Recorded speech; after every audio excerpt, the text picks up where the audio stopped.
All right. Good evening. Welcome to the second day of the AOBE BISD Candidate Forum. My name is Veronica Borrego, and I am the proud president of the Association of Brownsville Educators AOBE, the only chartered, democratic, member-driven organization in BISD. Today will be the final day of the AOBE BISD Candidate Forum. Today's forum will be streamed live on our YouTube channel and Facebook. Monday's forum gave us some technical difficulties and did not stream live on Facebook, but it was live on our YouTube. And as soon as we realized it, we shared the YouTube video on our Facebook. We apologize for that. Our goal at AOBE is to have all of our members and the community be well informed before they decide what candidate they feel is the best solution for BISD. Immediately following this forum, if you are a member of AOBE and present here today, you will get a ballot to place your vote for your candidate of choice. If you are not here in person, you will have the opportunity to vote online. Your membership will be verified. If you do not want to vote online and you are not here in person this evening, you will have the opportunity to vote in person at our AOBE office Thursday and Friday between the hours of 9 a.m. and 8 to 8 p.m., both Thursday and Friday, and Saturday from 10 a.m. to 2 p.m. Again, your membership will be verified at the time of voting. As the president of AOBE, I serve the membership and therefore will support the majority vote for endorsement. We are very proud to say AOBE's endorsement will be member-based and not the decision of one person or a few committee members. We do honor the democratic system here with AOBE, and we listen to our members' voice. With that said, we have surveyed our members and compiled a list of questions for our candidates.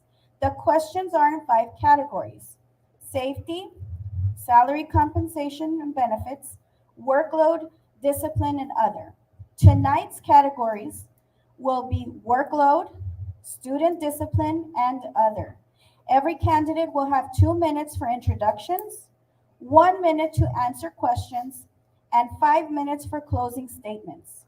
We will be going in order by position and alpha for the questions and alternating the order throughout the questions. Ms. Drew Brown will not be able to attend this evening, but did ask for us to read the following statement. I regret that I will be unable to participate in tonight's AOBE School Board Candidate Forum. Unfortunately, I had previously set up a campaign event for this evening and was unable to reschedule it. I thank you for the opportunity to join in the forum that was held on Monday evening, and I appreciated the thoughtful and insightful questions that were addressed as board candidates. As a former member of AOBE, I sincerely appreciate this organization and the role it plays in advocating for our BISD employees. I have seen the value of AOBE both as an employee and as a school board member. Many thanks for all this organization does to improve our school district. Signed, Drew Brown. Now let's get started with our introductions. Our first candidate to begin the introductions, Mr. Philip Cowan.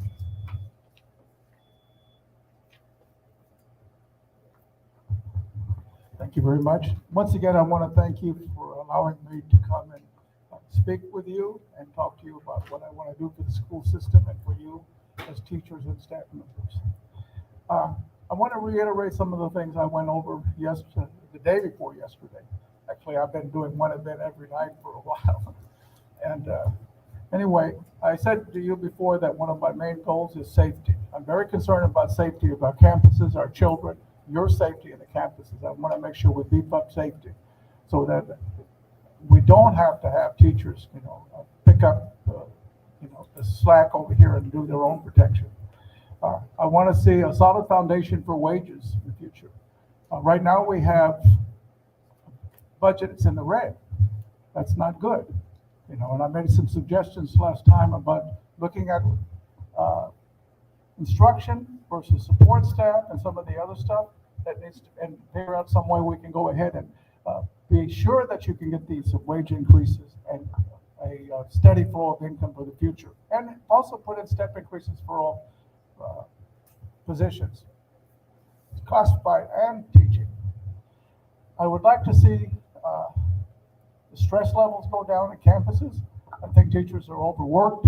There's a lot of it's not busy work, but a lot of work that is being pushed on teachers right now that's really stressing them out. I'm not sure if they have the right training to be able to deal with it. Putting together, one teacher complained that somebody came and handed them, how are you going to teach fractions to your second graders? Put down your objectives and your goals and whatever else, and in the middle of trying to teach it. I want to make sure that there's more attention paid to time in the classroom teaching and instruction than anything else. Anyway, the last thing I want to stress is true site-based management. True site-based management. So make sure that we have that in effect. Thank you very much. God bless. Thank you, Mr. Cowan. Our next candidate, Mr. Elizondo. Good evening. Thank you for allowing me to be here. My name is Carlos Elizondo, and I'm running for BISD Place 1. I want to say, first and foremost, I'm going to be a true voice of AOBE and all BISD staff. With over 25 years of public safety, a lot of it is now being seen. So you have one person here that has not only dedicated his entire career to public safety, but still practice it today. As an emergency nurse for the state of Texas under the emergency division, I know what it is to be prepared. And we are not prepared as a school district to protect not only the kids, but the staff at this time. And with that being said, I am gonna let you know today, I will be the voice to making sure that when elected, I will hold the superintendent accountable, just like he holds every individual under his watch accountable for everything. And not only that, but bring back respect to the educators and the staff that has been lost these last 4 years. Pay is not always the only thing that's important, but the respect and the pay equals a happy teacher, which ultimately is a happy child. And with that being said, I truly ask for your vote November the 8th, because not only do we have a huge task at hand starting November the 9th by being able to turn this district around.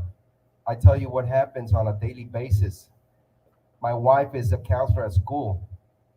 You are supposed to have some time off, some family time, but guess what? She's been doubled work. She's been double duty. She's been lacked the support from this current district. So when she comes home, she's not doing family time. She's doing BISD time, not getting paid or respected. And she has to come back every single day, Monday through Friday. Thank you. Thank you, Mr. Elizondo. Our next candidate, Mr. Caballero. Thank you. Good afternoon.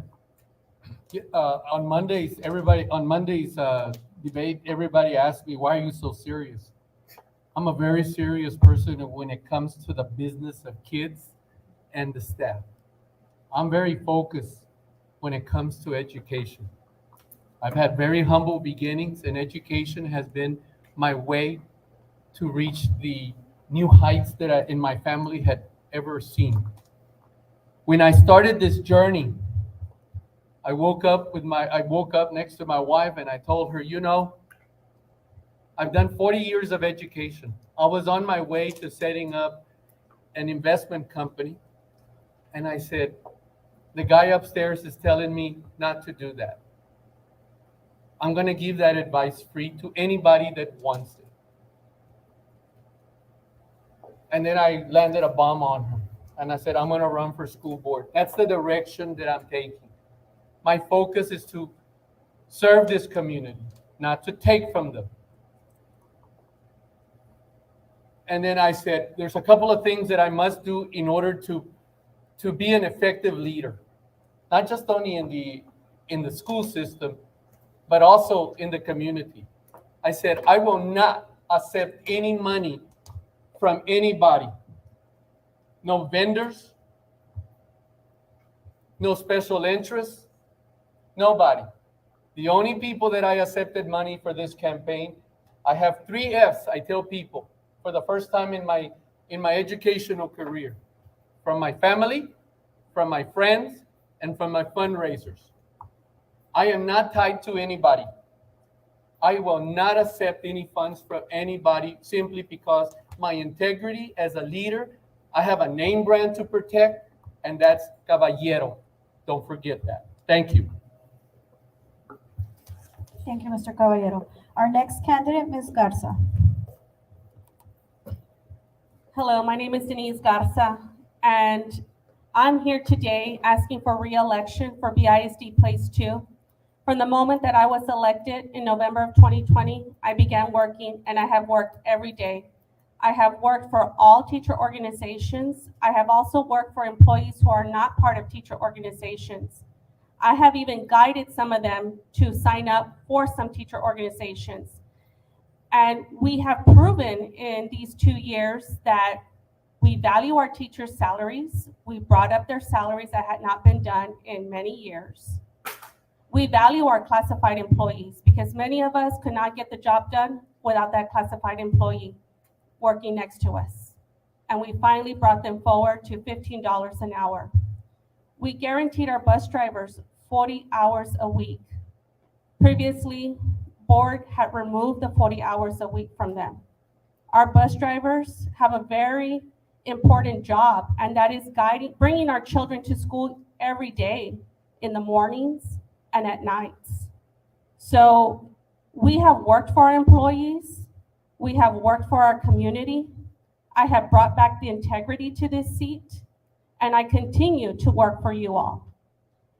And as a former BISD employee, I know how it's like to be out there working your 5 days a week, 8 hours, sometimes even more. Because you know what? I was a classified employee and I took work home and I was not compensated for that work. And why? Because I love my job and I love my district. I am a proud BISD product, having gone to Morningside Elementary, Perkins Middle School, and Rivera High School. And I am also a proud BISD parent, and I have given back to this community, not just right now as a BISD board, but I have sat in other boards and I continue to advocate for our students. Thank you, Ms. Garza. Our next candidate, Mr. Ortiz. Thank you very much. Good afternoon, committee members. Once again, I want to thank you so much for the invitation. I am very proud to be here in front of you, sharing my platform and my qualifications. I also want to go ahead and, thank and greet the individuals that may be online right now watching this presentation. You are important to me. Everyone is important. My name is Frank Ortiz, and I am your candidate for the Brownsville Independent School District School Board of Trustees, Place 4. Question is, why are you running? Why am I running? Because I have a passion for education. I've done it for 41 years, and I continue doing it with UTRGV Brownsville. I supervise student teachers. They're going to be our future leaders in the classroom as soon as January. And we are preparing them, and I'm still working with them. I'm still in tune with what's happening within the school district. I'm still in tune with their concerns. I'm still in tune with their needs, and I hear their voices. BISD gave me many things throughout my career. But the most important thing that BISD gave me was an education. And it's my opportunity now to give back to the district.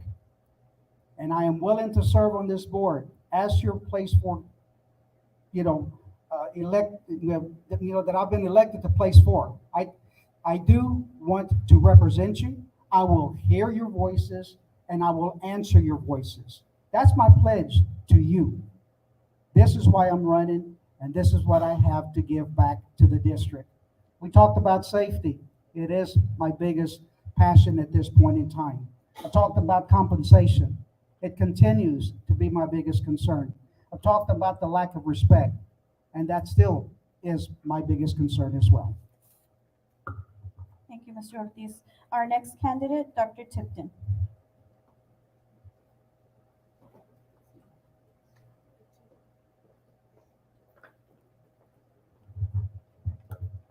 Thank you.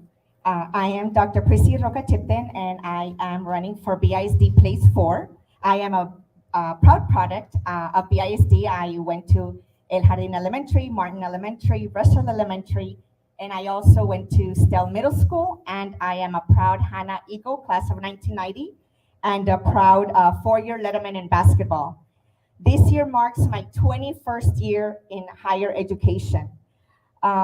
But I just want to get right into it. My ultimate goal for BISD Place 4 is to ensure that we continue to foster a culture of equity and respect while providing students, staff, and administration access to the right resources coupled with equitable pay for all.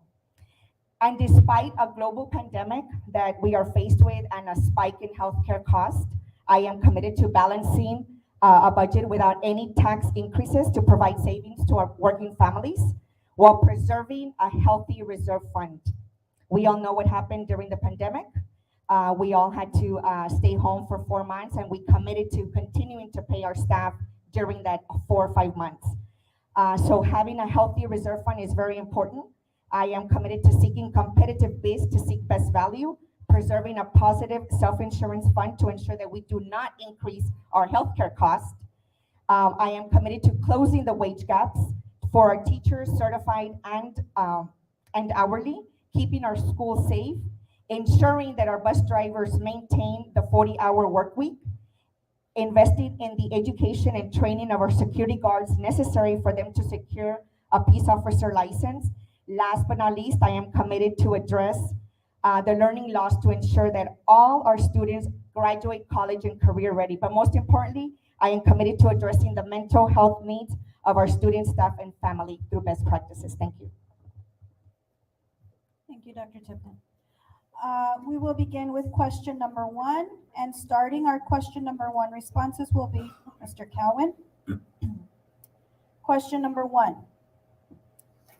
Topic 3, workload. Work-related stress, difficulties in teaching students, redundancy, excessive paperwork for teachers, as well as increasing tasks for non-teaching employees to meet voids left by unfilled vacancies. Question number 1. Teachers are mandated to use different learning platforms with similar functions. What is your position on requiring teacher input when considering learning platforms prior to its purchase? Platforms in BISD right now: Quaver, Imagine Literacy, Imagine Math, iReady, Summit K-12, Lexia Core, and that's just to name a few. You all know what it's like when you raise children. You send mixed messages. You know, you have 10 different platforms, and you're going to get 10 different results, and you have different things going on in different schools. You're going to have a lot of problems. This is a site-based management issue in my eyes, that at the local level and the campus level, the principal needs to take charge of that, stand up to the main office and say, this is the way we run it. I'm going to tell you this. In 1986 to 89, when I got on the board, site-based management started. We had a better site-based management than we do right now. We had better site-based management when I was trying to get it reinstalled again in the district. And the last time I served on the board, 2016, 2020. We need to go back to that and let campus-based decisions take place at the campus, and teachers have a say-so in what goes on in the classroom. You know, that's something that has to happen. Anyway, I'm going to leave my answer at that. Thank you very much. Thank you, Mr. Cowan. Our next candidate, Mr. Elizondo. I think the answer is pretty simple, is making sure that there is no more added programs. We need to put a stop to all these programs that continue to be added on the back of the educators. And by doing so, we need to reach out to the people who actually use them. And that's your membership. Your membership should be priority number 1 in being able to be brought to the table when these programs are being vetted through the district. Normally what happens is they're vetted through the board members. And if you notice, why do we have so many programs doing the same thing over and over? And why is it an obligation to you to be able to use so many programs to complete one task? It should be easier for you. The less amount of time you put in putting all this information, redundant information into these programs, the more time you'll have to educate our children. And isn't that the bottom line? And by doing so, we're not only showing that your membership has a play in this role, but it's also saying, you know what, we respect your opinion, and we respect what are your needs first and foremost before the district administration. Thank you. Thank you, Mr. Elizondo. Our next candidate, Mr. Caballero. Yesterday, when I introduced myself, I think I got ahead of y'all's questioning, but that's okay. We need to put a moratorium on a lot of these platforms. We have too many programs. In order for us to keep the integrity of the classroom instruction, I gotta tell you this, because it was mentioned for the second time last night at the board meeting. Lesson planning on forethought. That's ridiculous when you have to spend a lot of time planning. The planning should be just something that the teacher utilizes to get to the student expectations, which are already set by the state. Let's not make this too difficult on our staff where they're spending 3 hours to plan. I've never heard of that. I know it was coming in when I retired, and I said, this is gonna be a big mistake. Boy, was I ever so right. Also, I'm gonna ask that they stop inputting grades into 2 platforms. And then the other thing is the data walls. That's just a waste of time. Thank you. Thank you, Mr. Caballero. Our next candidate, Ms. Garza. Thank you. As a former employee, I will say, I've always been taught, work smarter, don't work harder. And with all this redundant paperwork, I understand we have so many platforms, but I think we should leave it up to the teachers. If one platform works for them and maybe not for another teacher, let them decide what platform they want to use.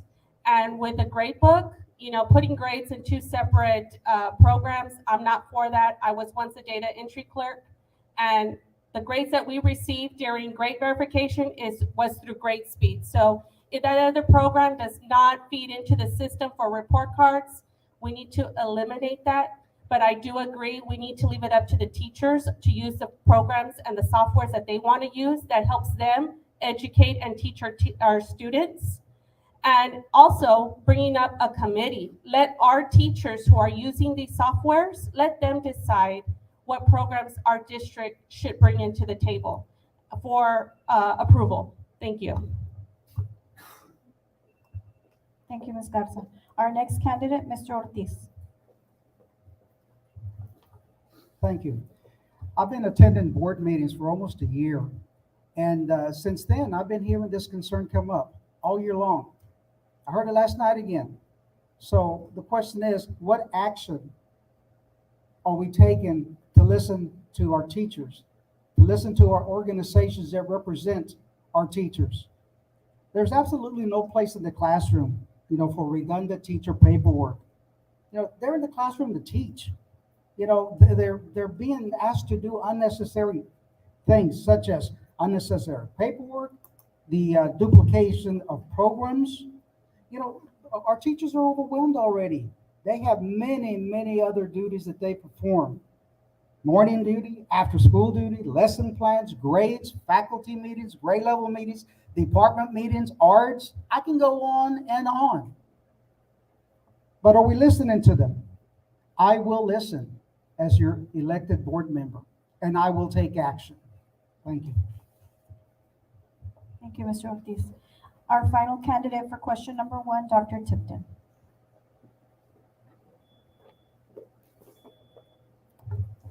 Thank you.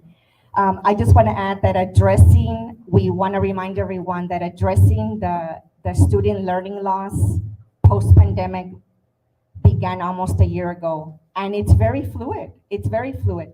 Sometimes I wish that it could come down from the local level into our site-based decisions. But one of the things that I want everyone to understand is that the same way that the teachers feel is the same way we feel. You know, that's why it's very important that we unite. We unite with the membership, to ensure that our state leaderships and that we're on that House floor and we're the first ones on that floor come January, because the way and the method and all the software that they're putting down and trickling down to the state levels, it's ridiculous. But however, if there's anything that we can control from our level, at the local level, I am supporting a subcommittee created of teachers so we can look at any obsolete and unnecessary paperwork that we need to delete, including softwares. Thank you, Dr. Tipton. Question number 2. We will begin with Mr. Elizondo. Many educators, both teaching and non-teaching employees, are afraid to voice their concerns on the workload out of fear of retaliation. What is your plan to have educators' voices be heard? Thank you. What you hear here is a lot of excuses. Most of the time, you're hearing it from current board members, and the excuses are, "We're going to start, and we're going to do, and we're going to look into." Why didn't you look into it 2 years ago? For some people here, why didn't you look into it 4 years ago? Why is it that some board members, if they want your respect, right? Because that's what you want respect. They should have shown respect by being here. That is the issue that we're having as educators. You want to be heard, but you are so scared to go up there and talk to anybody because first and foremost, if you go talk to a board member, they're going to go and say your name. You know what? Fulanito de tal told me this, and we need to fix it. Well, guess what? That gets really sent super fast, not on snail mail. It gets sent directly to that principal. That principal puts a mark on you, and now what do you have to do? You have to depend on your union to defend you. That is just shameful. We must absolutely stop that. If a member comes to me and asks me, there's a concern, believe me, there will be anonymous. I will take that to the superintendent and make sure that it's fixed without having any issues brought back on that employee.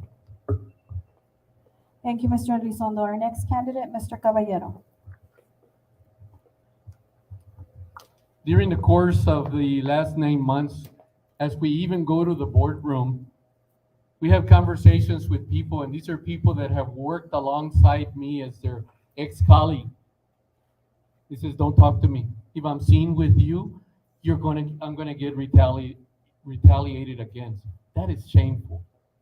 When you as a classroom teacher are not able to voice your concern as to the direction that we're going in this district, and I said this yesterday, independent thinkers create shared success. I have never seen a district depend on 3 people to give responses to the principals, and they're waiting for them. I've never seen that. I've never worked for an administration like that until I seen that in our district for the last 1.5 years. I worked for them as well. I know firsthand what is happening. My question is, what is the current board doing about it? Nothing. Thank you, Mr. Caballero. Our next candidate, Ms. Garza. I am one who does not believe in retaliation. No employee should ever have to feel retaliated on. I can vouch, and I think your leaders for AOBE can vouch, that anytime a concern has been brought to my attention from your union, I have never shared a name of the individual. And I have shared with them the ways I approach it to the superintendent. So you can ask your leaders how I have taken that approach. But another thing is, many times, some of our employees, because they're certain supporters to some of these board members, they get retaliated on because their administration may not be supportive of us. So retaliation happens in both sides, whether you're a board member or the individual that they're supporting is up against that other board member. So I am not for retaliation. No employee should have to go through any type of retaliation. Thank you. Thank you, Ms. Garza. Our next candidate, Mr. Ortiz. Unbelievable. It really is. And it's shameful. How are we ever going to move forward if we don't hear from our stakeholders? If they're afraid to come up and let you know what they feel and what they need and what their concerns are, how are we ever going to move this district forward if we don't allow them to come up and talk to us and let us know? Like I told you on Monday, I hear your cries. I hear your needs. I hear your concerns and I hear your wants. I will address those issues. And as far as retaliation, there's no place for that in education. If we say that we're a team within our district, how are we ever going to learn from each other? How can we be a team if we don't listen to each other? Because we're afraid to speak up. That is absolutely unacceptable and has no place in our district. I will look into it, and believe me, it's going to stop. Thank you, Mr. Ortiz.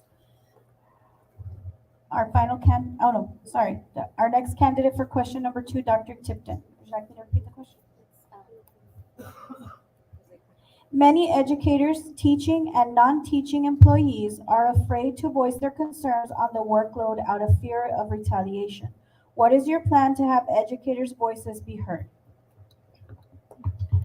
I stand here today letting everyone know that I have taken, on top of a full-time job and a full-time mom, I have taken every single call. I respond to every email. If I don't respond within that day, I put it on my list. I get back to them.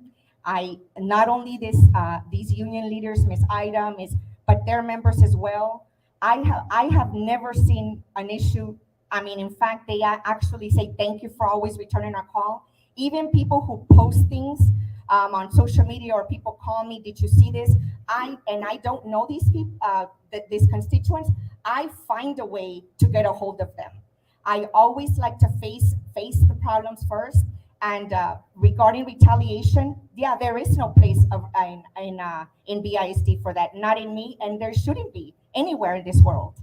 Thank you. Thank you, Dr. Tipton. And our final candidate for question number 2, Mr. Cowan. Thank you very much. I've never had anybody fear me, and I hope that never happens. Because I'm not that kind of person.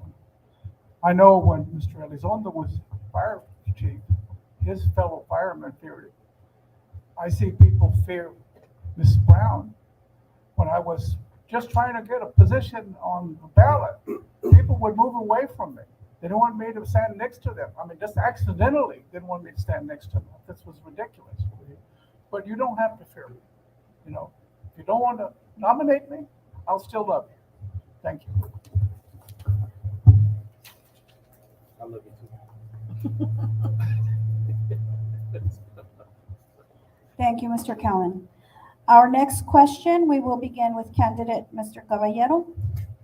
Question number 3, what plans do you have to address redundancy in paperwork, such as rewriting lesson plans, forethought, LPAC, RTI, SLO, et cetera, et cetera, et cetera? I said this earlier, and I will repeat it again. We have SLOs are part of the state requirements that we cannot get away from, the student learning objectives. You already heard my opinion on lesson planning, on the program forethought. You know, we have Tango, Eduphoria, Lead Forward. The list goes on and on. There's about 6 programs. And that requires that you also, that's where you're getting all your data to put out all on these beautiful walls. And I said, what a waste of time. That information is on Tango, folks. Your principals have it. You should have access to it. When you give a benchmark test, they actually can give you the score, and also it can give you questions to what student expectations have not been met. We are out of control. These programs, in some cases, Imagine Reading and Imagine Math, do the same thing as iReady. Thank you. Thank you, Mr. Caballero. Our next candidate, Ms. Garza. Like I have said in the past, let's work smarter, not harder.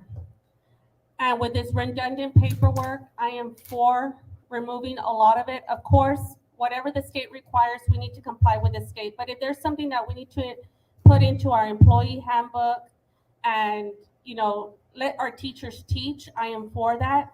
I don't know who in the world has time to look at every lesson plan, especially in our elementary setting, where they have to make one for every subject with 16 different areas.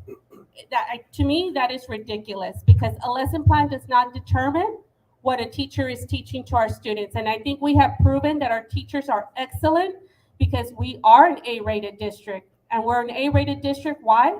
Because of our teachers and their teaching.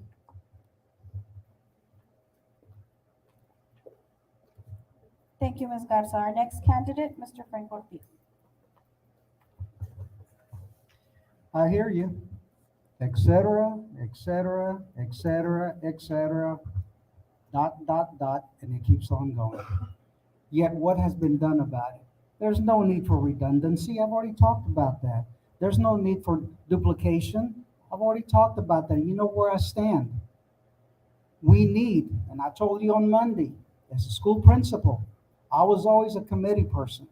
I always had my committees come in, talk about our goals, our objectives, and how we're going to get there.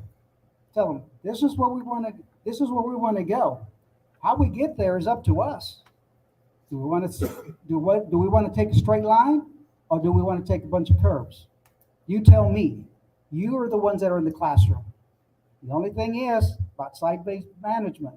If we are going to allow, if that's the way to go, is upstairs, central office, going to allow the campuses to make those decisions.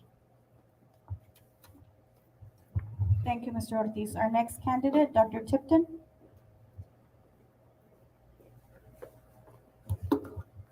Thank you. And I'm not going to sit here and lie to you all, but I did sit with in a TA meeting with the commissioner while I heard him speak. If you're a true practitioner and you're really involved with the whole K-12, and what's going to come down if we don't get involved at the state level, because I'm always committed to hearing everyone during the local at the local level. But all of these things have come up during this last year with House Bill 4545. It's a fluid method that the state is coming down in order and letting us know how they feel they can address the learning loss. I sat there while they talked about now these high quality instructional materials, which are other softwares that may be mandated. So if we don't unite and we don't continue to work together, we're gonna see all these additional softwares come down. However, I am committed to supporting definitely lesson plans across grade levels for each content area, so that way our teachers could get some relief. And some that are very general, definitely supporting all populations. Thank you. Thank you, Dr. Tipton. Our next candidate, Mr. Cowan. This is the bane of every teacher. There's this redundancy, having to input grades in two different places, doing lesson plans when there's state lesson plans in place already. A lot of it doesn't make any sense. And I would like to say, just stop it. I wish we could do that. I think we can do it a lot if we get our act together. What Dr. Tipton talks about is going to the state, ask for waivers, try to get some exceptions. Let's think about this collectively. You as an organization, the board, the main office, and the board will guide the superintendent through goals to get there. I can tell you that, because the superintendent will listen to well-written goals. And maybe we can get there and reduce this redundancy, so you don't have to do these inane, silly things sometimes where you do the same thing 5 times. It sounds easier than said and done, but you know what? If you put your mind to it, you can get a lot done. Thank you.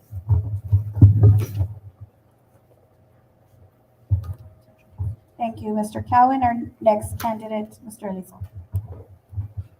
I don't mean to sound disrespectful, but it sounds like the current board continues to. Have you ever seen Charlie Brown, where the teacher just bah, bah, bah? That's what it sounds like right now.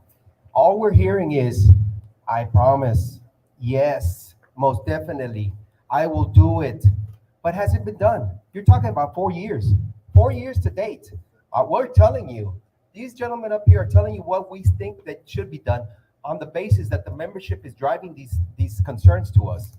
Has this been done before? Most definitely. Have your association gone to this board and asked them, please, you're killing our teachers. You're killing our teachers. There is enough work on their backs. They're going home and they're not spending time with their family. You are killing our teachers. we're gonna give you a $4,000 raise. But we're gonna double your work. We're not gonna hire any more counselors, we're not gonna hire any more teachers, we're not gonna hire any more clerks. We will pound you to the ground, but we're gonna pay you $4,000 more. But we're not gonna do away with these programs because it's all about money. Redundancy is killing our teachers. It needs to stop. Hold the superintendent accountable. Thank you, Mr. Elizondo. Our next question will begin with candidate Ms. Garza. Classified positions are being eliminated on the front line, and those tasks and responsibilities are being reassigned to others. For example, the cleaning square footage has been increased for custodians. Receptionist clerks' positions have been eliminated through attrition. Enrollment, computer technicians are through attrition and enrollment. Computer technicians are required to, etc. Campus administrators' workloads have been overlooked. Their day does not end when students leave.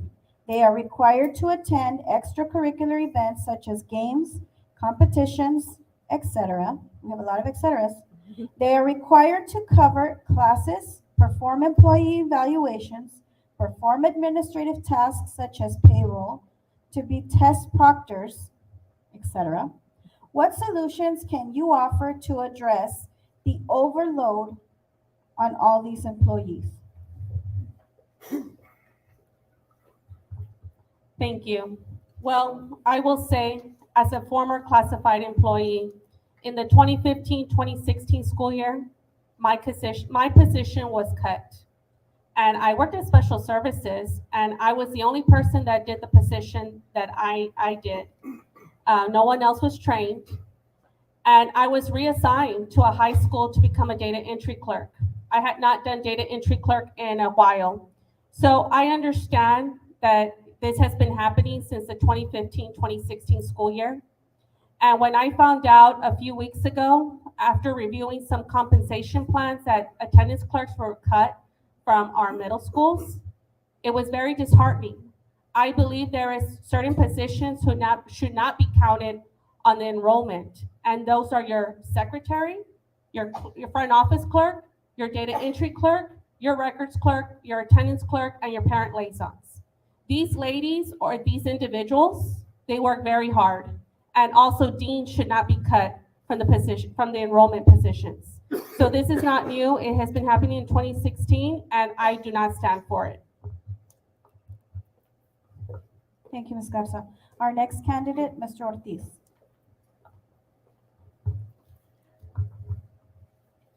We need to staff our schools appropriately.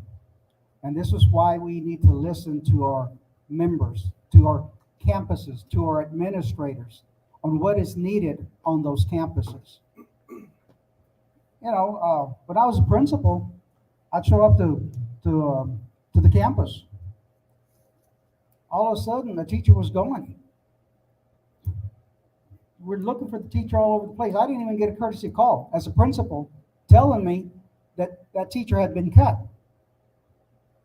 And I call, where's the teacher? She was access. She was there. We need her somewhere else. She went somewhere else. That put us in a bind. What do we do with those students? We just heard last night, all schools are going to get a Raptor system for safety. Some schools already have them. ID machines. Where's the personnel that are going to be working with these systems? We can't be cutting, guys. We can't be cutting. Thank you, Mr. Ortiz. Our next candidate, Dr. Tipton.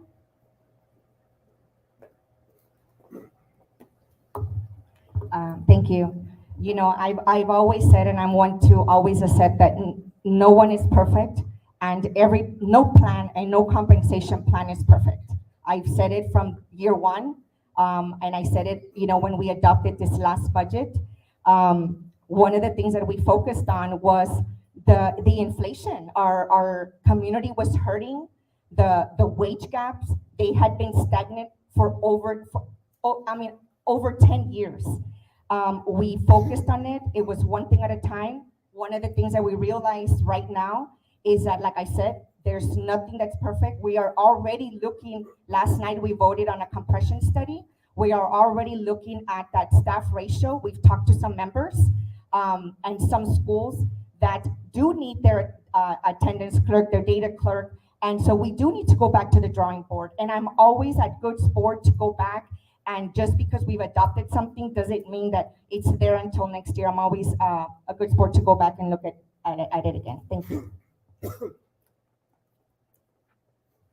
Thank you, Dr. Tipton. Our next candidate, Mr. Cowan.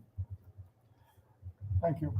If you don't have the staff at the campus to count students as they come in and arrive, you're not gonna get your ADA. You're gonna get money cut from you. You're just gonna lose money, especially at the high school level.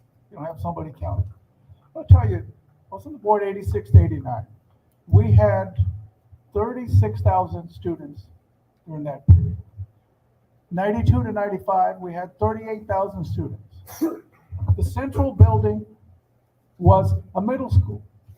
We didn't have anybody in it that worked for the main office. The main office, what we have right now, was not full. You know, that ought to tell you something. Thank you.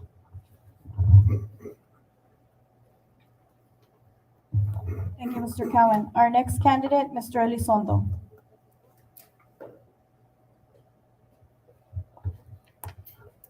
What solutions can you offer to address the overload of work? Real simple.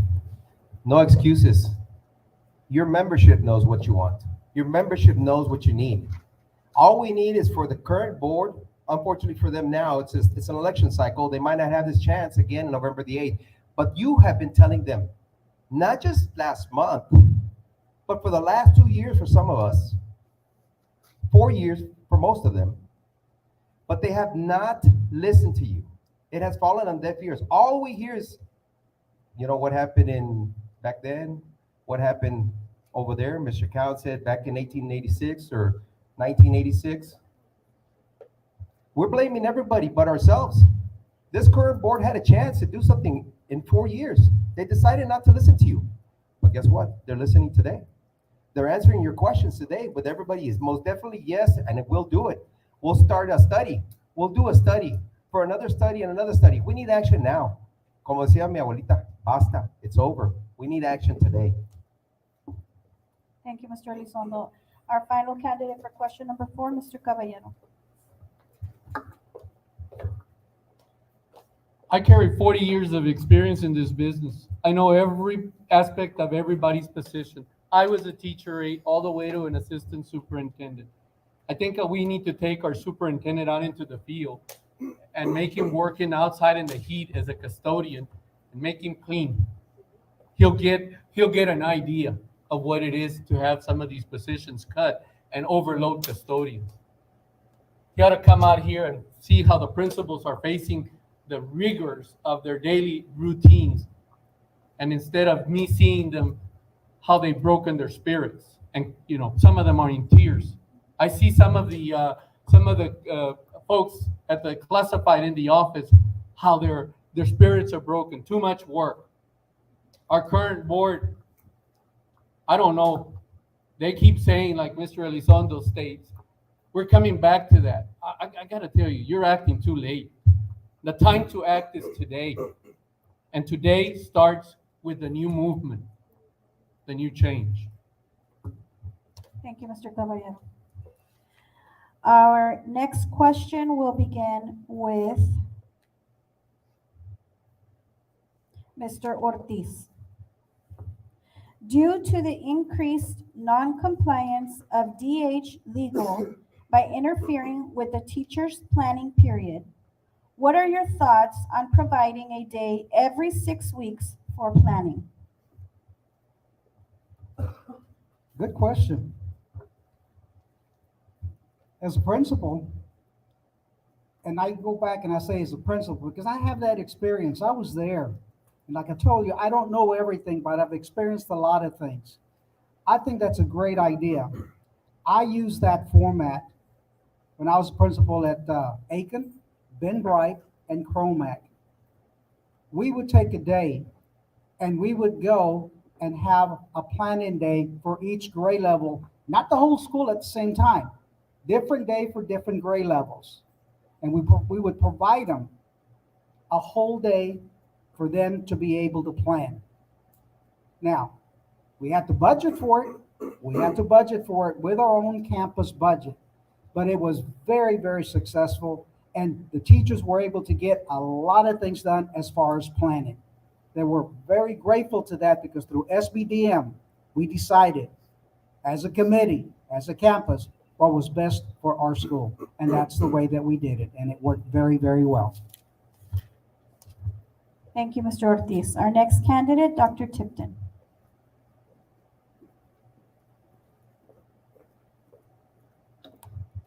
Thank you. I do support any innovative ideas, anything that's brought, they always say, this is the way it was always done. That's one of the things that I learned when I was on the board. I kept hearing over, that's the way it's always been done. Well, no, there's always a way for us to go back to the drawing board, look at the policy, change it. However, not everybody will want that one day. I think that most importantly, I think that we need to ask our teachers, do they want a planning day? I mean, if it was up to me, I think they need a mental health day, not a planning day, right?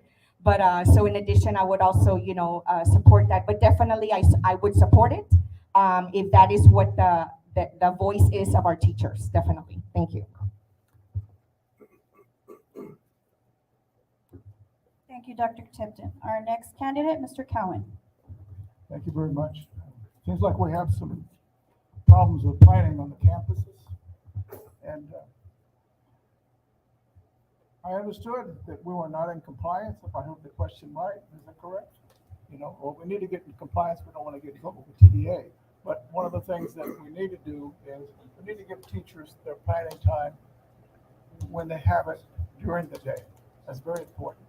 If the teachers get together and say they want a planning day, when you set up the calendar, and it's voted on, I don't think that's changed over there, and we should be able to do that over here.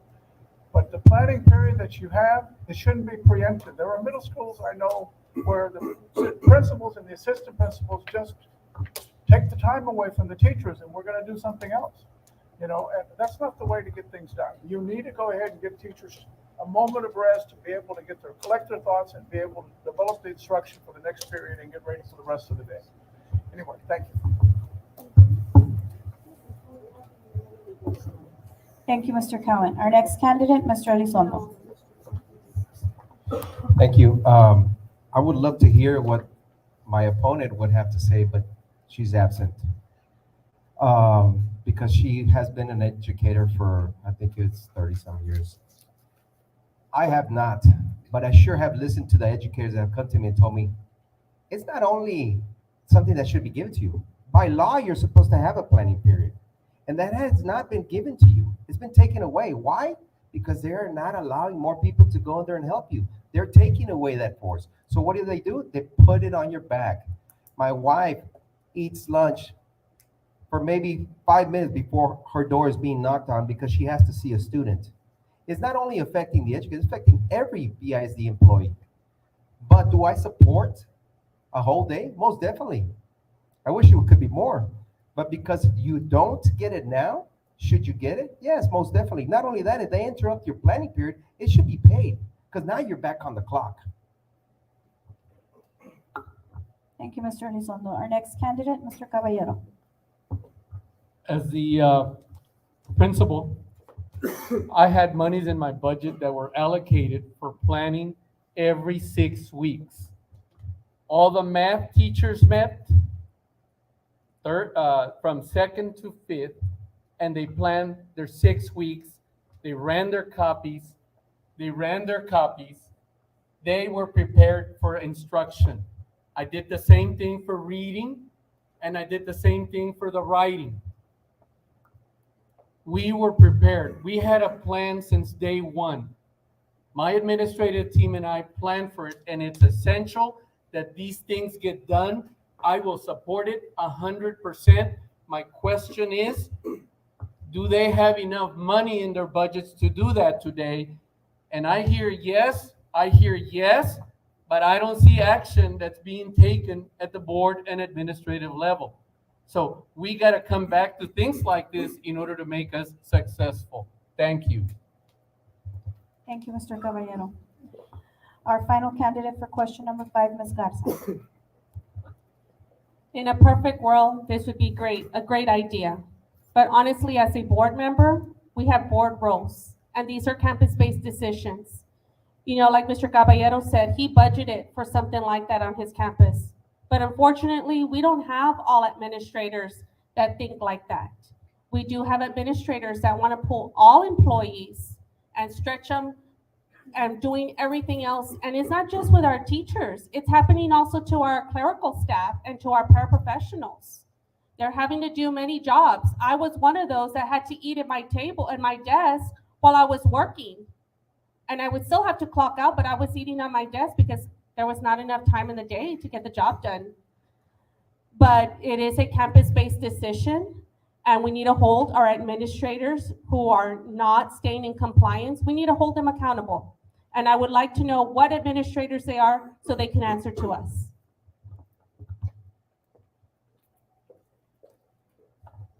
Thank you, Ms. Garza.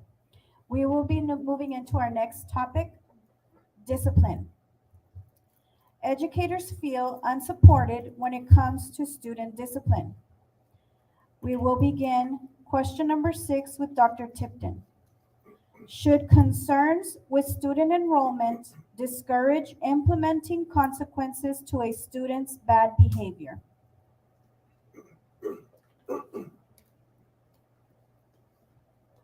Should concerns with student enrollment discourage implementing consequences to a student's behavior? In other words, if they're misbehaving, should we worry about them leaving to a charter school? The student leaving or the teacher? I mean, well, it could be both, you know? You know, we're in the business of educating our children, and I am not for zero tolerance. I don't like to push our children out.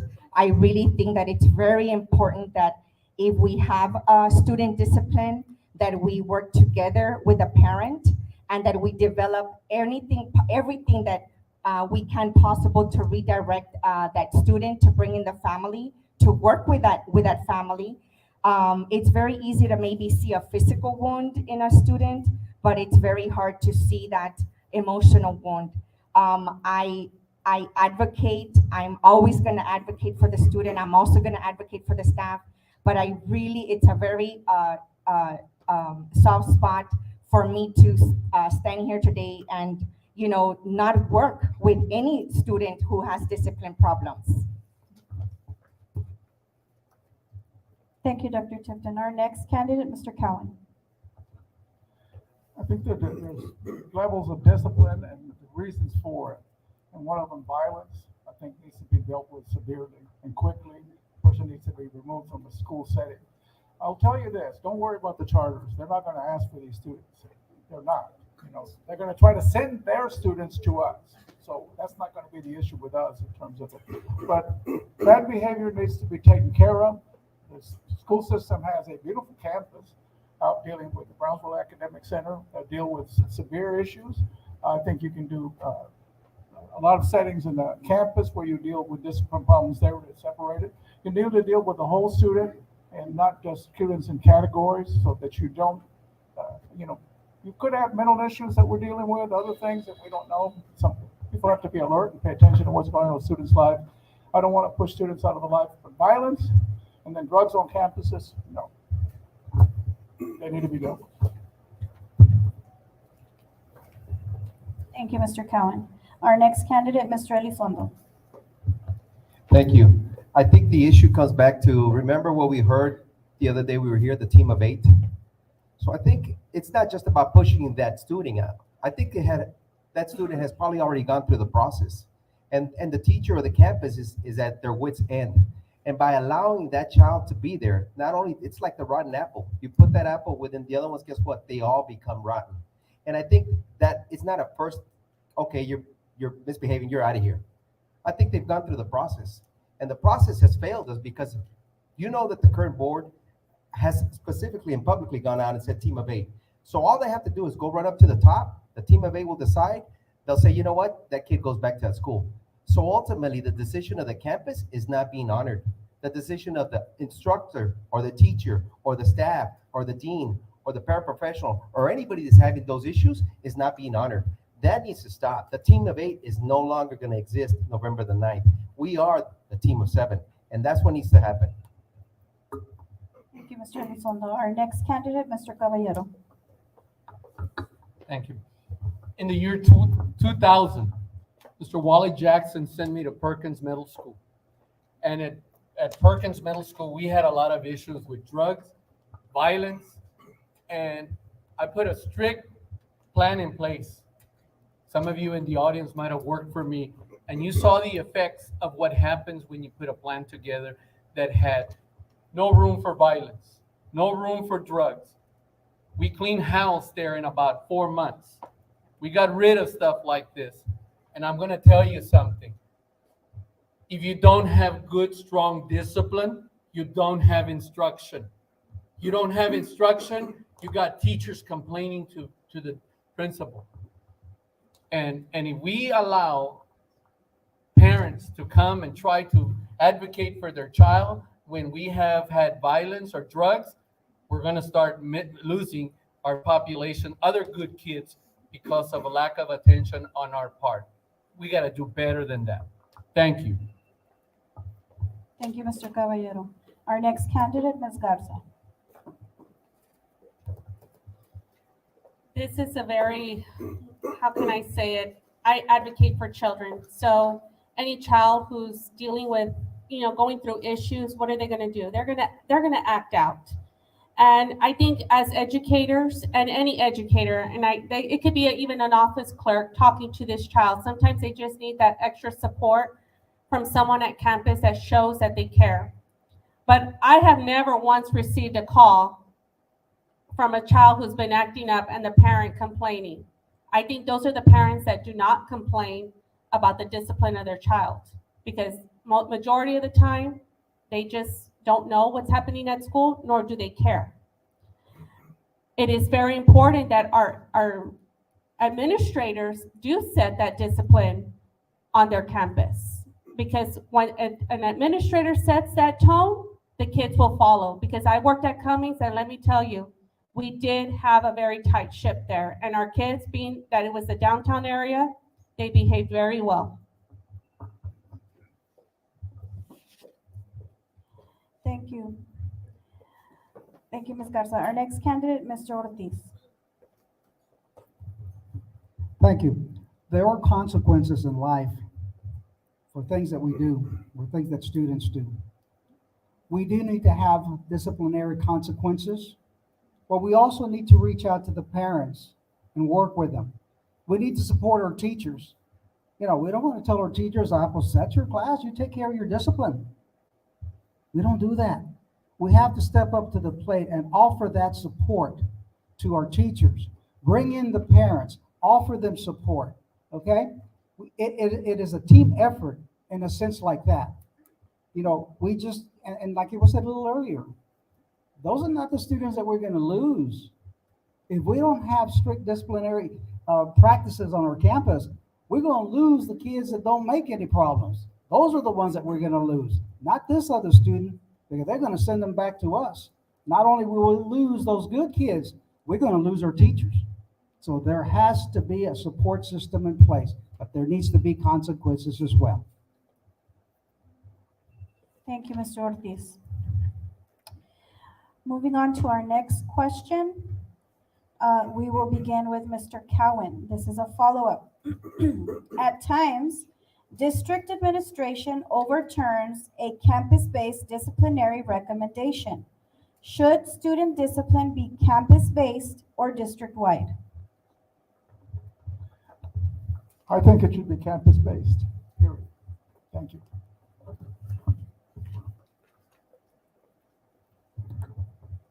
Thank you, Mr. Cowan. Our next candidate, Mr. Elizondo. I think it should be campus-based. I think the administrative or the glass palace should be left out of those decisions. I think the individuals at the school who see them on a regular basis, who know the parents, who know the kids, know exactly what's in the best interest of that child. They see them day in and day out. I don't think it should be driven back up to the glass palace for them to make a decision to making sure that, you know, what the result is, or what the recommendation at the local level or at the campus is, and being overturned. We see that a lot. I've heard people call me and tell me, you know, we have issues with this child, we have issues with this parent, because it's not just the child, sometimes it's the parent, right? And what do they do? They turn around and say, you know what, you have to take them back. Don't you know it's a VIP? Don't you know? They give me headaches over here. They call every day. I'm sure you get those calls all the time. It should not be done that way. We should hold the teachers, the principals, the deans, and give them the respect they deserve and the recommendation that they're giving us. That's what should be done. Thank you. Thank you, Mr. Elizondo. Our next candidate, Mr. Caballero. I gotta make sure I stand here. I gotta tell you, we at the campus level, it should be there. It should only sit with the campus level. And we, the administrators at every campus, and I'm saying we because I still haven't forgotten that I was a principal. There is a record that we keep on a program. That's our record to see how many times has that child been to the office. If we feel that the child has been too many times to the office, we start having parental meetings. Do we really need to continue doing these things over and over? Have we developed what we call a response to intervention program? That's my experience of dealing with discipline at a campus level. And I think our principals, our assistant principals, should be the ones conducting this process, and only left up to them. Nobody else should be involved. And if we need to, there is a removal as well. Thank you. Thank you, Mr. Caballero. Our next candidate, Ms. Garza. Going back to student discipline, yes, it should be a campus-based decision, but there are some consequences with certain students. You know, some students, depending on what the issue is, maybe it is a felony, and you know what? We need to let our BISD police take the lead and investigate and remove that child immediately.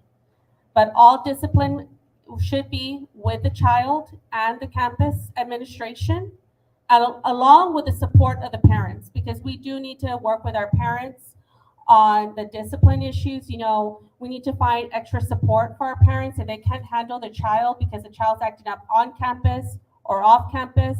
We need to find those resources to assist this child, because you know what, this child is in need of help. But like I have said, it is a campus-based decision, and also depending on what type of discipline it is, then we would let our BISD police get involved. Thank you, Ms. Garza. Our next candidate, Mr. Ortiz. Every year, the School Board of Trustees adopts, because it's state law, a student code of conduct. And that student code of conduct is pretty specific on the consequences that can be handed down to students. Keep in mind that it is policy, and at the campus level, I also agree it should be left up to the campus.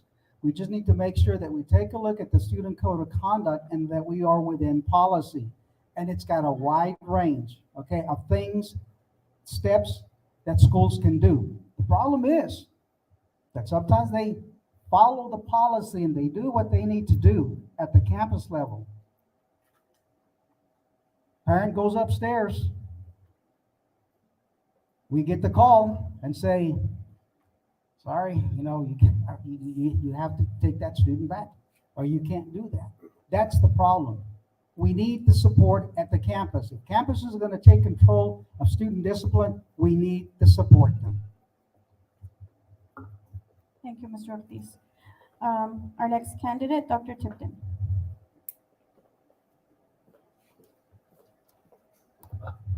For once, I thought we were going to hear it was a decision of the team of 7.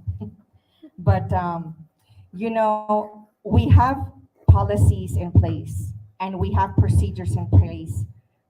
We should follow them. And I believe that everything that has come to the board, if it gets to our level, it's because it's gone through the process. In fact, when they call us, we always try to redirect them. I think we can speak even to the AOB leaders, to Miss Ida, to, have they already gone to their assistant principal? Have they gone to, and if they gone through the whole process and educating all our parents, all our students, all our families, that we do have a process and we have to follow the process. And if it has to be a campus-based decision, based on whatever the consequence was or the disciplinary referral, then it is a campus-based decision. If it has to be at a different level, well, then we should go through that level and through the processes. Thank you. Thank you, Dr. Tipton. Our next question will begin with Mr. Elizondo. What are your thoughts on truancy? What suggestions do you have to address and remediate student tardiness and absences? I think that falls under the law. I mean, there is a truancy law, but we also got to make sure that we want to make sure that those kids want to come to school and that those parents want to bring them to school. What do we have to follow? We have to follow the law and the policy that's already been established. It should not be up to the board member to dictate what that is. We cannot trump the law. So in that instance, what is our role? To show support, to make sure why that child doesn't want to come in. And who else is the subject matter expert? Your members are. Your teachers are. Your clerks are. They see them every day. Your bus drivers know why that should be. But what should we be doing? Upholding the law. I think that's number one, and not be involved as a board member. Like earlier was said, discipline has nothing to do at the board level. We don't listen to discipline that happens at the campus level. Truancy is the same thing. The law has to play its role, and we have to support it. Thank you, Mr. Elizondo. Our next candidate, Mr. Caballero.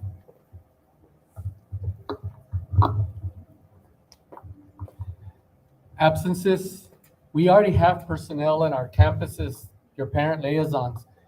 They should be tracking which students are absent. They should be making home visits. The problem is that sometimes out of the home visitors, they have so many restrictions that we've got to loosen up those restrictions. There are some things that we need to work on. I understand that. As a former practitioner in the school system, there's some things that we got to work on from the absence process. As far as the truancies, we used to have support from the court systems where we went and presented the case to the judge. We got a lot of support there. We're still gonna have to do some type of support. I know the home visitors go out there and it says, hey, we haven't seen your son or your daughter. And then we have that system that automatically calls. We need to continue that.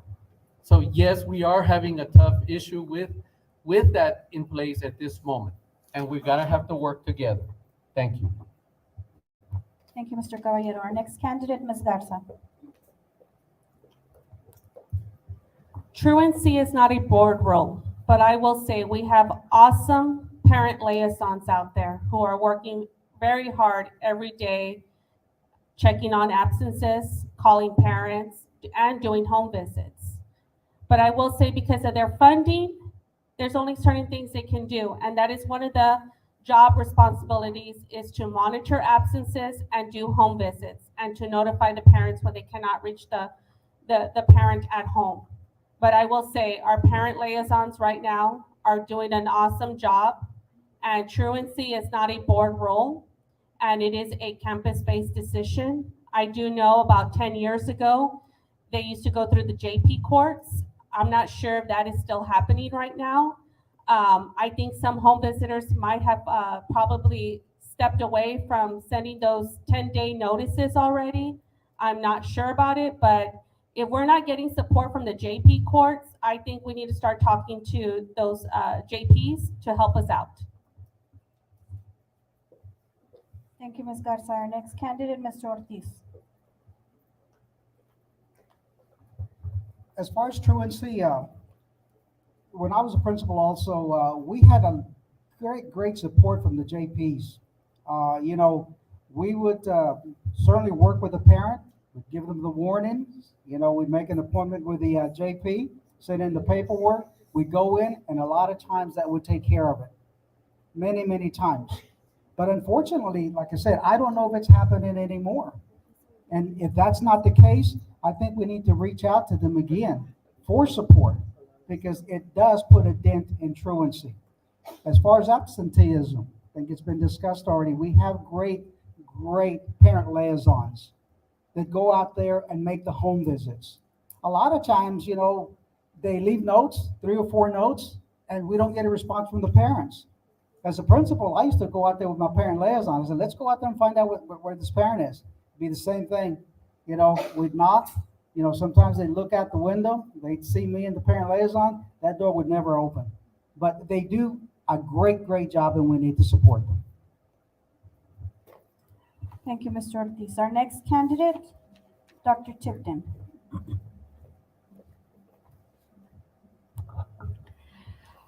The last thing we want is to have any one of our students drop out. In fact, continues to be my research interest is high school dropouts on border state schools. And I think that we have a great parent liaison. We need to work together. I think every campus needs to work together. I think we need to create an awareness campaign that we have excellent after-school programs before school that's starting at 6, some of them end at 7. I think we have 30 of our schools. We are working very hard. We as a board support these grants and these partnerships with all these nonprofits like Communities in Schools. I think that research has shown if any of these students that have been redirected with discipline problems, research has shown that if they attend any of these programs 45 days or more, they're more likely to increase their attendance, their grades, and stay in school. And also, very important, I think that we need to continue to fund our enrichment, our UIL activities and our certifications for our students equally, fine arts, athletics, equally along with our certifications. Thank you. Thank you, Dr. Tipton. And our final candidate for question number 8, Mr. Cowan. It's the principal. The principal is the one that has to take the lead on this. When my wife worked at Hudson, Ms. Ayala knew the name of every student. I'm serious. She did. You go to Falk and Benito Becerra, we'll call them out. Cortez, what are you doing? This, that. They know them. They know the parents. You go to Porter, Ms. Solis knows her students. Some of the other campuses, that's saying that all of them do this, but it starts with the principal. Principal knows the staff, they'll get the parents, the students, they'll get the parents in to be able to deal with it. Then it goes to the vice principal, the assistant principal. And they need to know the students. The teachers know the students they're dealing with, especially at the elementary level. They have the small group, self-contained classroom, they can deal with it. Where things start falling through the cracks, the parent liaison would come in and make a difference. I agree with Ms. Garza, you have to keep the funding because they're very worried right now, the board is, about losing funding for these positions. But anyway, thank you.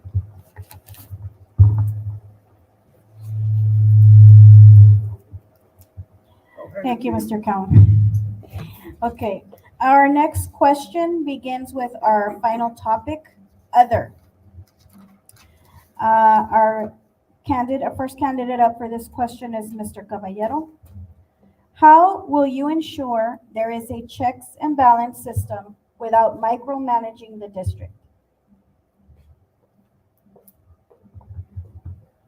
Thank you. We need to talk to each other.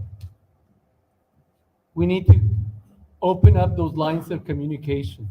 Cannot be 3 people running the district. It's gotta be everybody. The information flows back and forth, sideways. It cannot be only in the hands of 3 individuals. If you don't believe, go out and speak to the principals. Go out and ask them, see what's going on.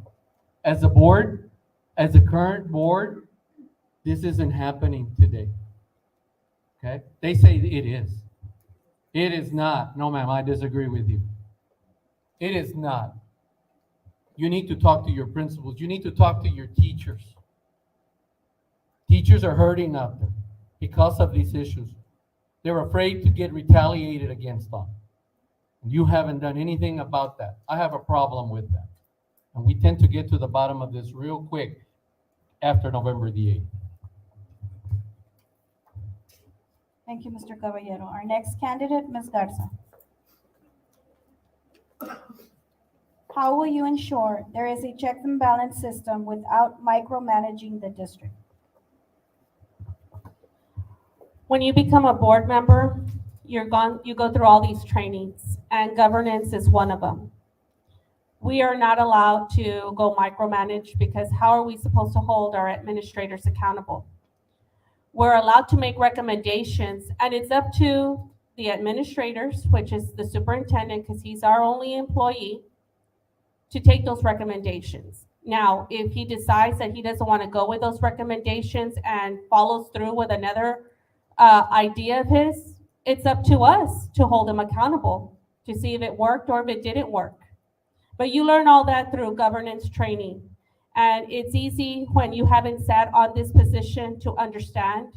It's easier said than done because as we know, we are a very big district and there's many things happening. But micromanaging is one that I do not believe in. We should not micromanage our administrators in the campus level. Thank you, Ms. Garza. Our next candidate, Mr. Ortiz. We've always said that we hold our principals accountable for scores. We hold them accountable for discipline, as we've been talking about. We hold them accountable for everything. And our principals hold their teachers accountable as well. Bottom line is that if we do not allow those campuses and those principals and those teachers to get together and decide what's best for the school, their school that they know very, very well, they know their students, how are they ever going to meet their goals if they're constantly being told what to do, how to do it, which programs to implement, what you can and what you can't do? How are you going to hold our campuses and our administrators at the campus level accountable? That's micromanagement. We need to allow the campuses make the decisions. Now, if they don't work, well, that's why we come back as a campus and revisit and move forward. Thank you, Mr. Ortiz. Our next candidate, Dr. Tipton.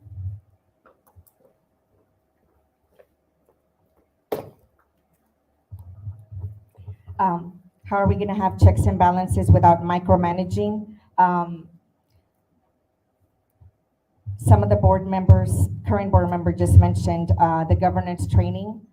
We are held to a very fine line. They do throw, that governance card at us. There are a lot of districts that have violated this policy. It's becoming more and more often that people from TA go in and sit down at these districts. However, I do believe in holding our superintendent accountable because he is our only employee. And how we can have these checks and balances and check is listening to our constituents, listening to our teachers, taking the calls, working and finding that middle ground with our members and the membership from AOBE, as I have for these last 4 years. And if there's ever an issue, there has never not been an issue that I don't address. Thank you. Thank you, Dr. Tipton. Our next candidate, Mr. Cowan. Boards can't micromanage. That's just that simple. The boards cannot.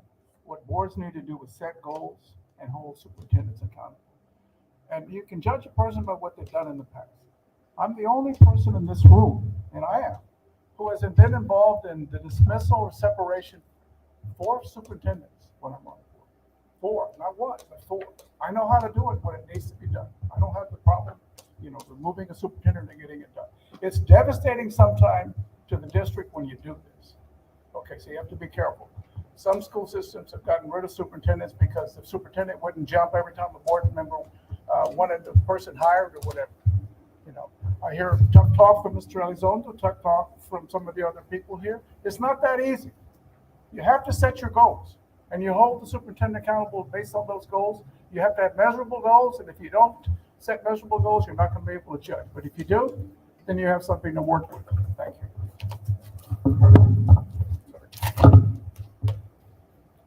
Thank you, Mr. Cowan. Our final candidate for this question, Mr. Elizondo. Thank you. Your membership by this current board wasn't invited to many table talks on the issues that we have at hand. Just so you know, this current board refused to invite your membership to come and talk. So how are you gonna hold the superintendent accountable when he's the captain of this team of 8? How do you expect that to happen? How do you hold him accountable? When this current board stood up here in front of you, and each and every one of them, including Mr. Cowan, and said, I believe in the team of 8. He is the captain of this team of 8.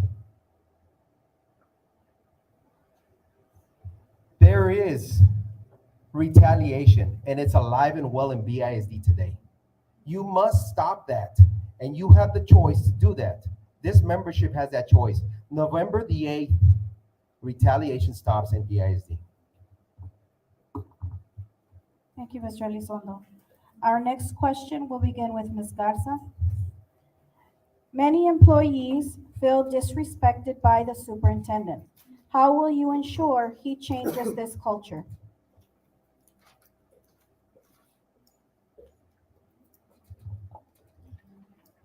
As board members, we do hold our superintendent accountable. And for that one, I will say we do set goals. And I have not had an issue with him when it comes to this, because when I have been brought something to my attention, when he needs to meet with an employee or sometimes with a parent, he has always taken the time to sit down with that individual to hear them out, and we usually get the issue fixed. So I cannot stand here today and say he has not helped out, because when it has come to my issues that I have brought to him, he has taken care of every issue. And sometimes it's a work in progress, because it may not be a small issue. It has to be a big issue. So him not respecting some of our employees, I have personally not seen that. So I cannot judge him by that, because any employee who has come to me, we have taken care of that issue, and he has respected them. Thank you, Ms. Garza. Our next candidate, Mr. Ortiz. Thank you. Keep in mind that we're a board of 7, not 8. If we're going to hold the superintendent responsible for his actions, then it's a team of 7. He works for us. We don't work for him. It's a little difficult for me to stand up here and say, what would we do or ask our superintendent to do? I have not seen it, but I've heard of it. And if that's the case, and if it happens to be true, he answers to us. He's running this fantastic district that we have. We need to be cordial. We need to be respectful. And as far as individuals, employees coming to talk to us, they won't. They are afraid of retaliation. But it's been said here, come November the 9th, that will stop. Thank you, Mr. Ortiz. Our next candidate, Dr. Tipton.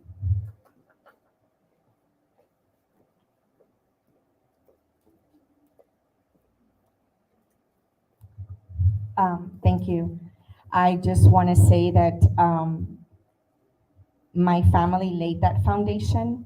My father just passed away this January, but his number one saying every morning, all the time, as soon as we walked out that door, is for us to always respect people so they can respect us. That's why it's very hard for me to stand here today and talk about problems or other people or things. I always like to move forward, talk about solutions. When I got on this board, I inherited so many different things. I'm sure so many different people feel the same way. But you know what? That didn't matter. What mattered is how we moved forward. Going back to the question about respect, I think that I don't tolerate it, right? And but every single issue that has been brought up to us, and if there was any disrespect within that issue, I have brought it up to the superintendent. Thank you. Thank you, Dr. Tipton. Our next candidate, Mr. Cowan.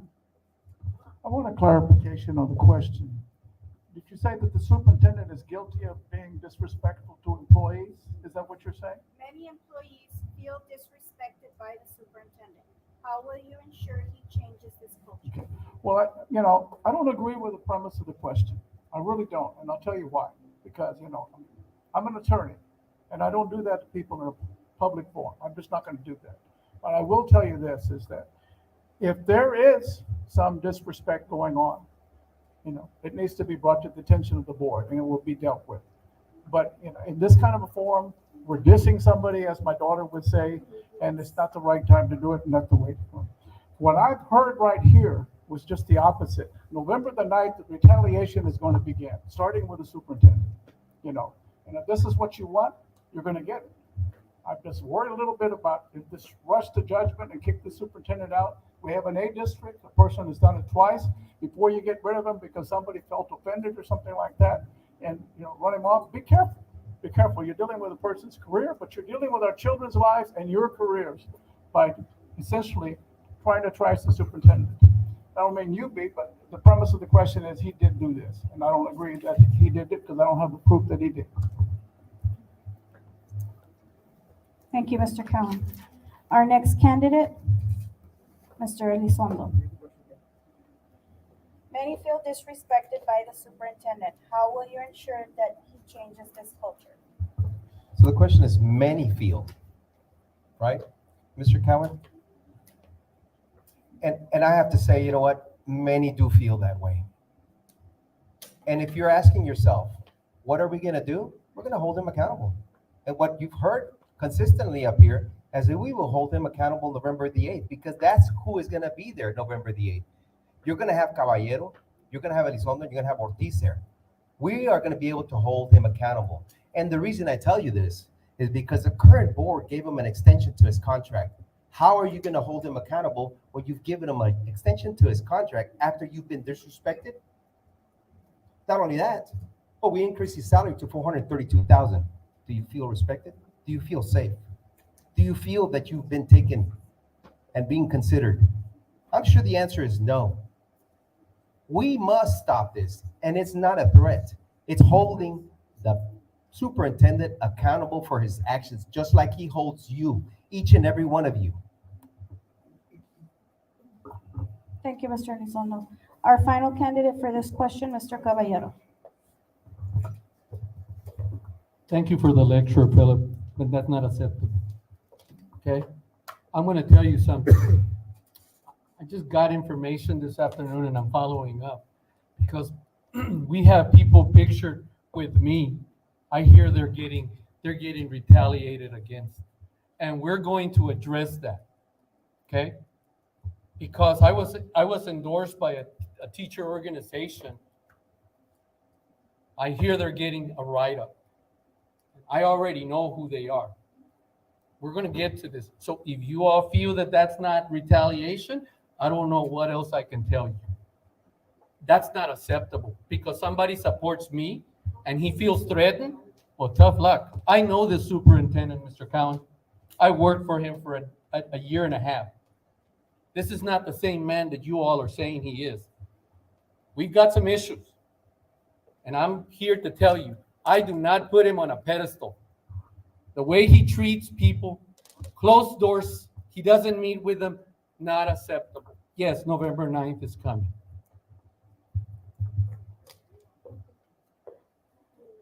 Thank you, Mr. Caballero. Our next question will begin with Mr. Ortiz. Concerns have been expressed on employee bullying. What are your thoughts on how to protect the victim and address the issue? Well, we talked about student bullying. Now we're talking about teacher bullying. That blows me away. That totally blows me away. We are professionals. That should not be happening, and it should not be tolerated. We train our teachers. We train our staff. every single year at the beginning of the year on bullying, student and employee bullying. And it just appalls me that it's still happening. But we come back to the same thing. Are these employees willing to bring it up because of retaliation? That is sad. Retaliation for being bullied? There's no room for that in our public school system. There's no room for that in BISD.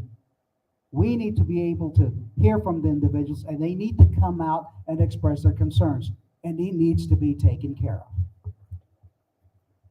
Thank you, Mr. Ortiz. Our next candidate, Dr. Tipton.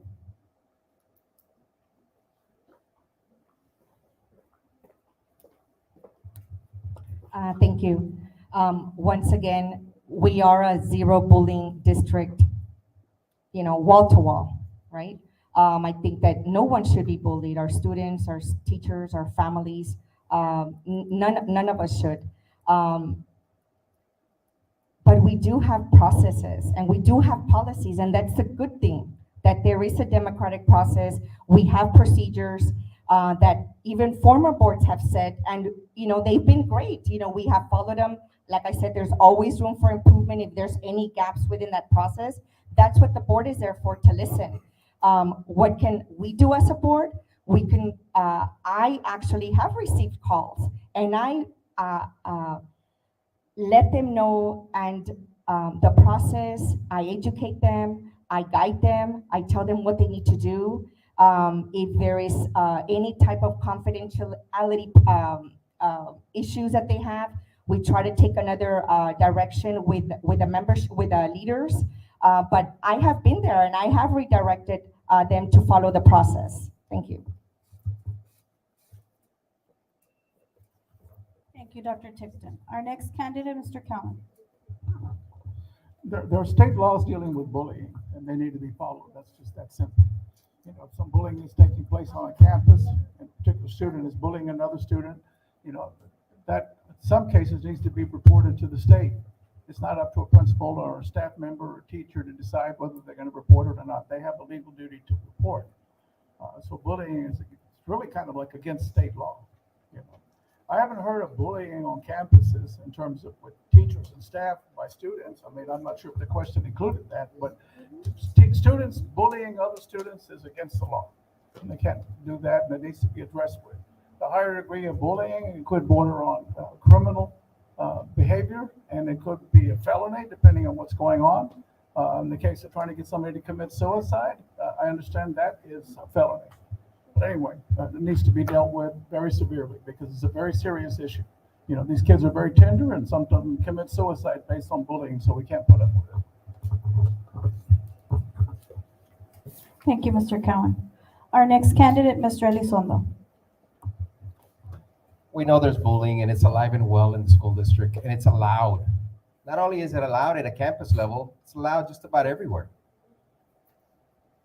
And the reason that is allowed, and the reason that I know, is because just your membership here, your members were not allowed to come to the table. Your membership was excluded from the decisions that are more important to you, not by me, but by this current board and the current superintendent. So is bullying here? We can all say here, Mr. Cowan says the law, he's a lawyer, he knows about it.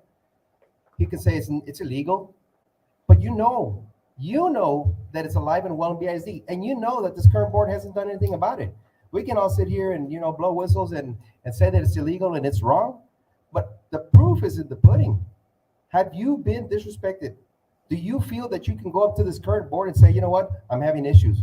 Before the superintendent knows about it, guess what? You are on an axe. Your head is being chopped off. You are being, it needs to stop. Thank you, Mr. Elizondo. Our next candidate, Mr. Caballero.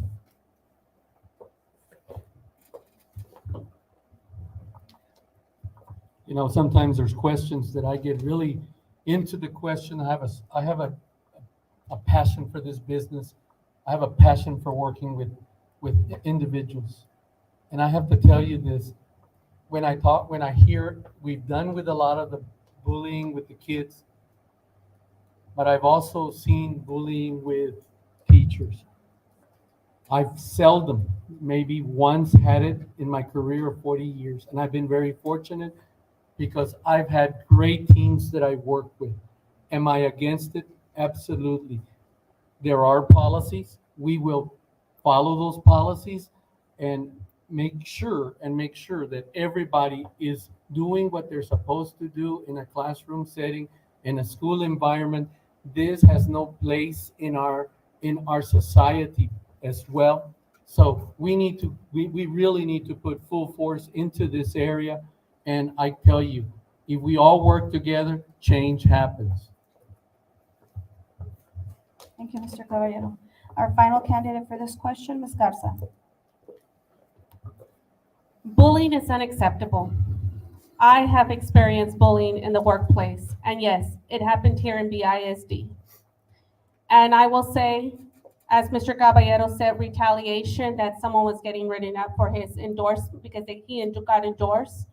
Well, you know what? I have some of my supporters at some of the schools who are being bullied by people who are not supporting me. And they keep on taunting these employees, telling them, oh, I'm not scared of a board member, or I'm not scared. I'm not here for retaliation. I don't believe in retaliation, but bullying is unacceptable at any level, in the student level, in the teachers bullying students, and teachers bullying employees. Because like I said, I have experienced it here in BISD. I was a classified employee, and I did get bullied by a certified employee who thought less of me because I was a classified employee. So it is unacceptable.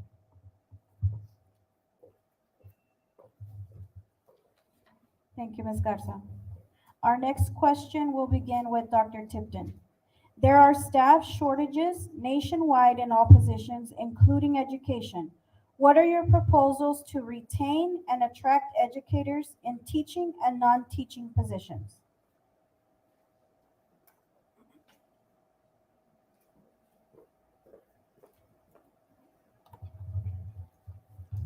Thank you.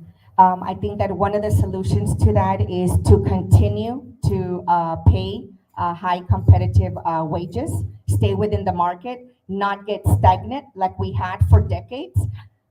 Make sure that we continue to support administration so we could go out for a study. Like I said, I don't support a TASB study or specific. I just support a study that is valid and aligned to the market. And just yesterday, we approved for us to already begin the compression study, because many of y'all know that they call it the Great Resignation, right? And so now we had to bring up all these wages, and now we're dealing with a compression issue. So now there's a lot of decompression that we need to do, and that's one of the things that we'll need to do in order for us to attract and retain our high quality employees. Thank you.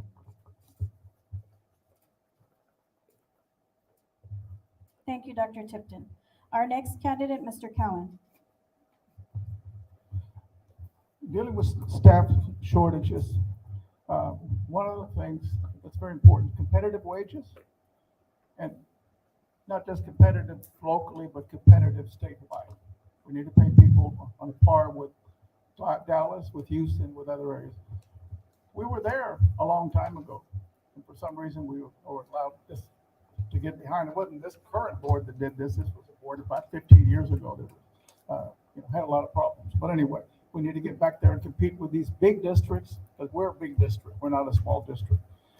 We need to work on improving working conditions, just quality of work conditions for our staff at campuses. I think we need to have a campus plan to improve work conditions at a campus.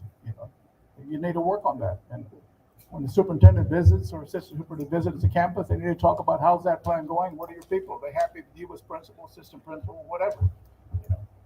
Thank you. Thank you, Mr. Cowan. Our next candidate, Mr. Elizondo. Yes.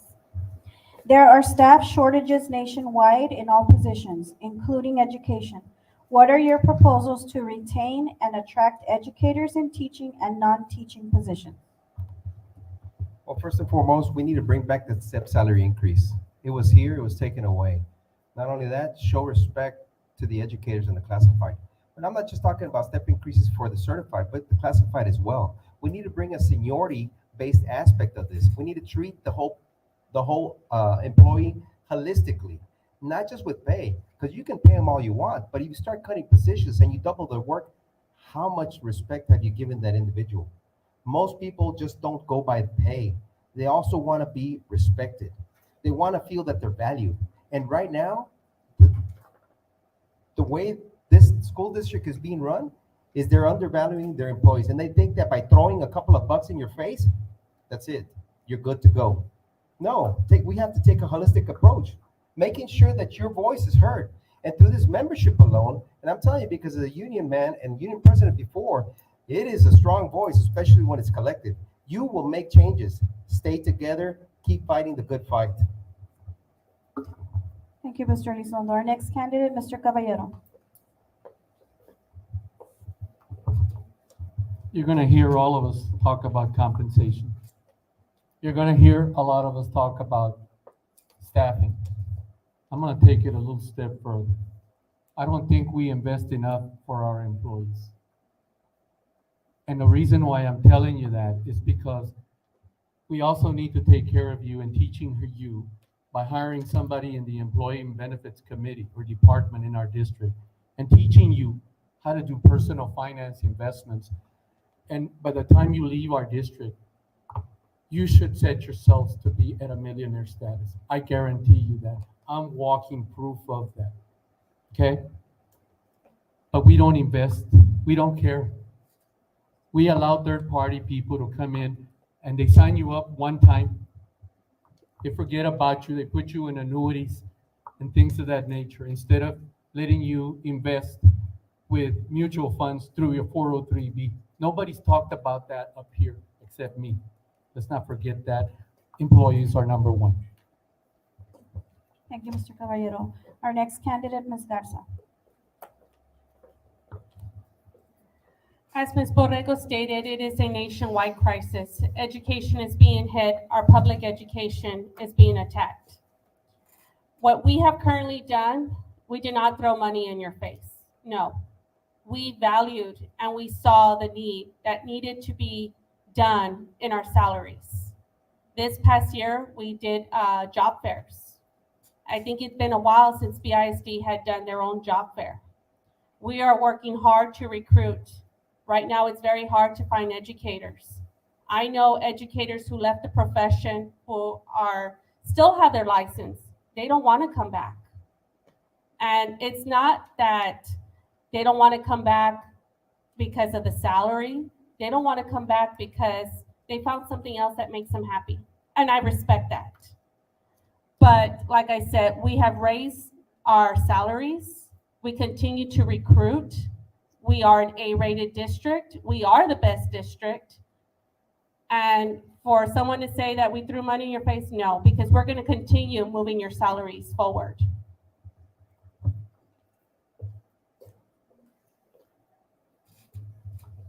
Thank you, Ms. Garza. Our final candidate for this question, Mr. Ortiz. Yes, there is an issue with teacher shortages all over the nation. So what we need to do as a district is be innovative and be creative. We want to be the district that people want to come to, but we need to make it lucrative for them. And we need to make it, for them to know that this is the best choice for them as a career. Competitive wages is one of them. I agree that the step increase should also be implemented again, because I gave you an example on Monday about 217-year teachers and a paraprofessional. We need to take a look at the teacher workloads, and I think we've talked about that. We need to take a look at support with discipline. A lot of our teachers leave because of discipline and no support, and also respect. One of the biggest things that teachers leave the teaching profession is wages and respect and workload. Thank you. Thank you, Mr. Ortiz. We are entering into our final question. We will begin with Mr. Cowan. How do you feel employee morale is in the district and why? And what do you plan to do to improve it? I've been talking about campus plans the whole evening. It's a campus level issue. The district can order you to be happy. It's not going to work. It's got to take place at the campus level.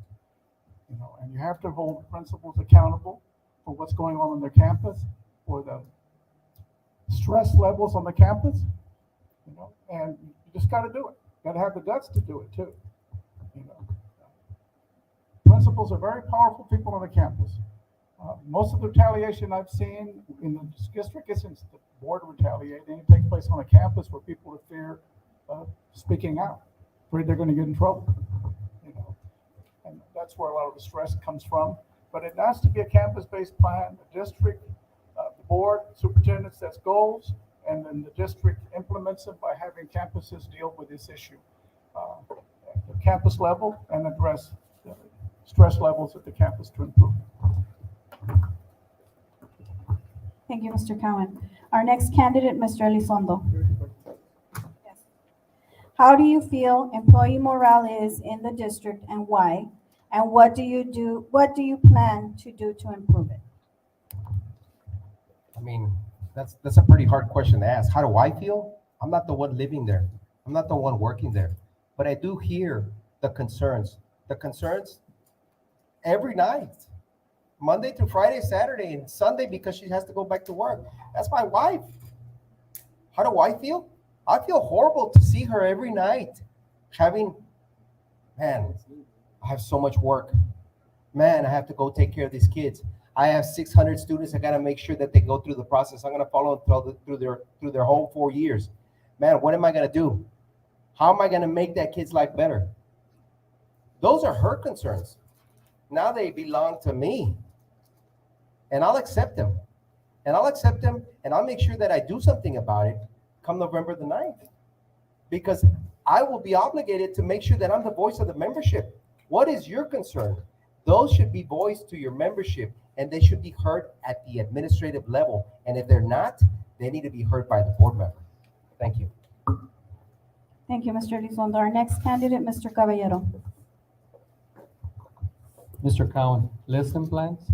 This is a program that was bought for the teachers, and they're expected to follow it without any question. Okay, just so that I know you probably have heard that it was purchased at the district level.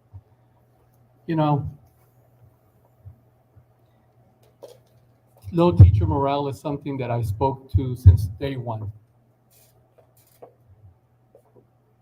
When I go to HEB, and I also have a sister-in-law who's a teacher in this district. And we usually try to get together on the weekends, because I can't. I have lesson plans, I've got grades, lesson plans, more grades, after school programs. And I have to tell you, this is a topic that's been hitting you all. I don't have to say that. How do we improve teacher morale? We've got to look into it. We've got to look at the root of the problem. Thank you. Thank you, Mr. Caballero. Our next candidate, Ms. Garza. When we came back from summer break, I will say, I thought we were going to have an excellent year. We are an A-rated district. Our teachers did amazing. But here we are into our first 6 weeks, and teachers are feeling overwhelmed already. I do come from a family of educators, and not just in BISD, but from other districts. And this is an ongoing crisis. Morale is not just in BISD that it's low, it is everywhere right now. I have sat down with other of my colleagues so we can come up with new ways, like how can we give our teachers the support? We know some of our administrators get the support from upper administration, but we want to make sure that that administration also gives our teachers the support that they need in order to be successful. And if it goes back to eliminating some of the redundant paperwork, which I am for, let's do it. Because like I said, we're barely into our first 6 weeks that we completed, and everybody's waiting for a break already. Thank you, Ms. Garza. Our next candidate, Mr. Ortiz. You asked me about morale. I hear it. Like I told you on Monday, I hear your voices. And I hear your needs. Our morale is low, district-wide. But the one thing that we need to do is listen. We need to listen to our members. We need to listen to our stakeholders. And then we need to ask them, what can we do to help you do what you need to do? It's a two-way street. But most importantly, we need to use our ears. We need to listen. And then allow them to provide us with some solutions. I hear teacher workloads. I hear redundant paperwork. I hear the duplication of programs. I hear, micromanagement. These are some of the concerns. I'm a listener. And my stakeholders will always be listened to, and we will find solutions together. Thank you, Mr. Ortiz. Our final candidate for this question, Dr. Tipton.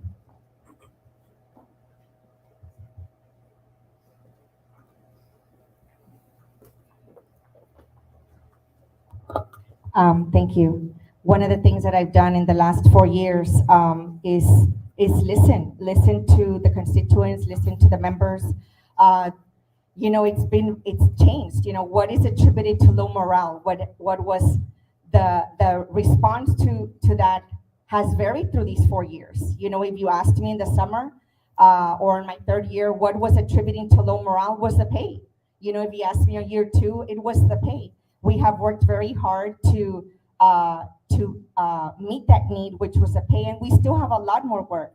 But if you ask me today about what I have heard and what I have, listening to some of the members, some of the constituents and family members of our teachers and educators of what is attributed to low morale, it's now paperwork, the redundancy of paperwork, the lesson plan, and like somebody said, we're just on the 6 weeks, and that's why we've already acted on the compression study.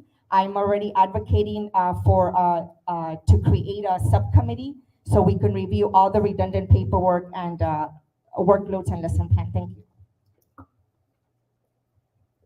Thank you, Dr. Tipton. We are going to now begin our closing comments. Each candidate will be given 5 minutes, correct? Oh, it has 5. Okay. Correction, 4. Which is right before. 400. 4 minutes? 4 minutes. All right. Each candidate will be given 4 minutes for closing comments, and we are going to begin with Mr. Elizondo. Quick.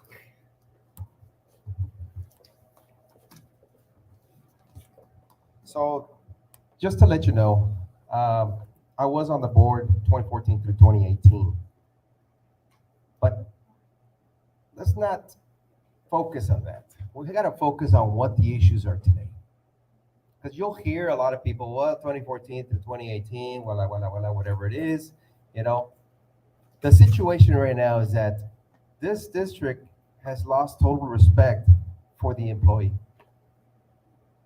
has lost total respect for your career. Some individual will tell you, well, you have a choice. Yeah, but you do have a choice as a board member to do the right thing.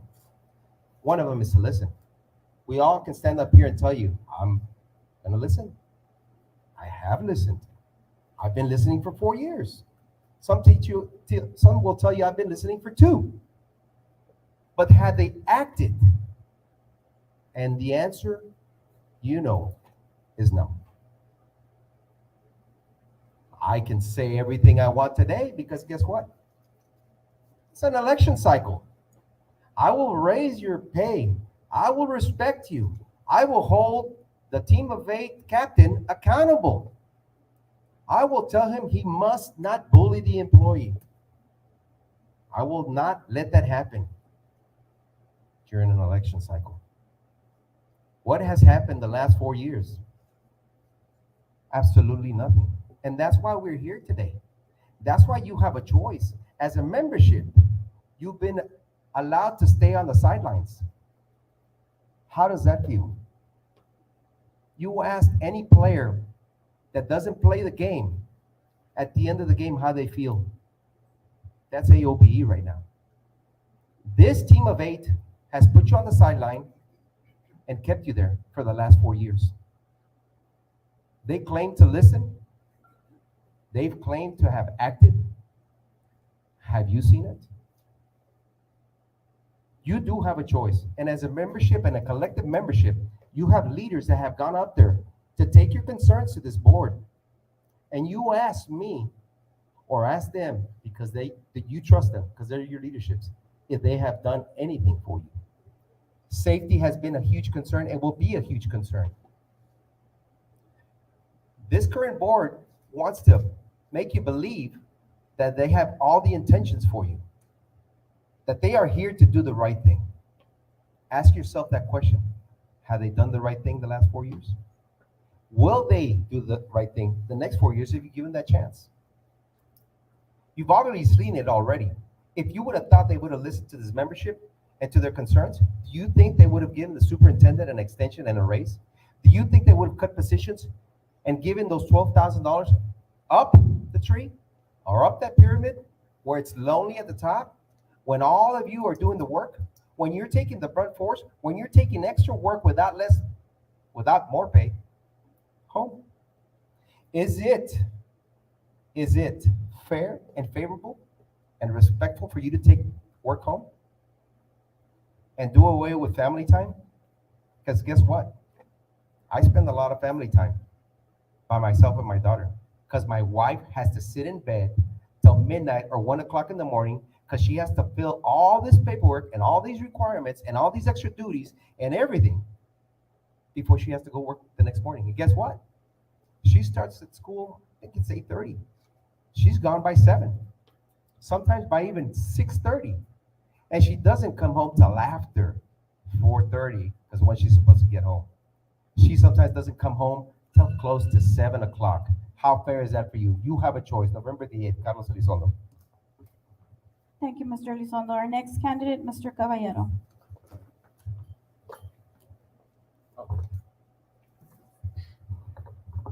I'm going to say this because my opponent and I, we share family members together.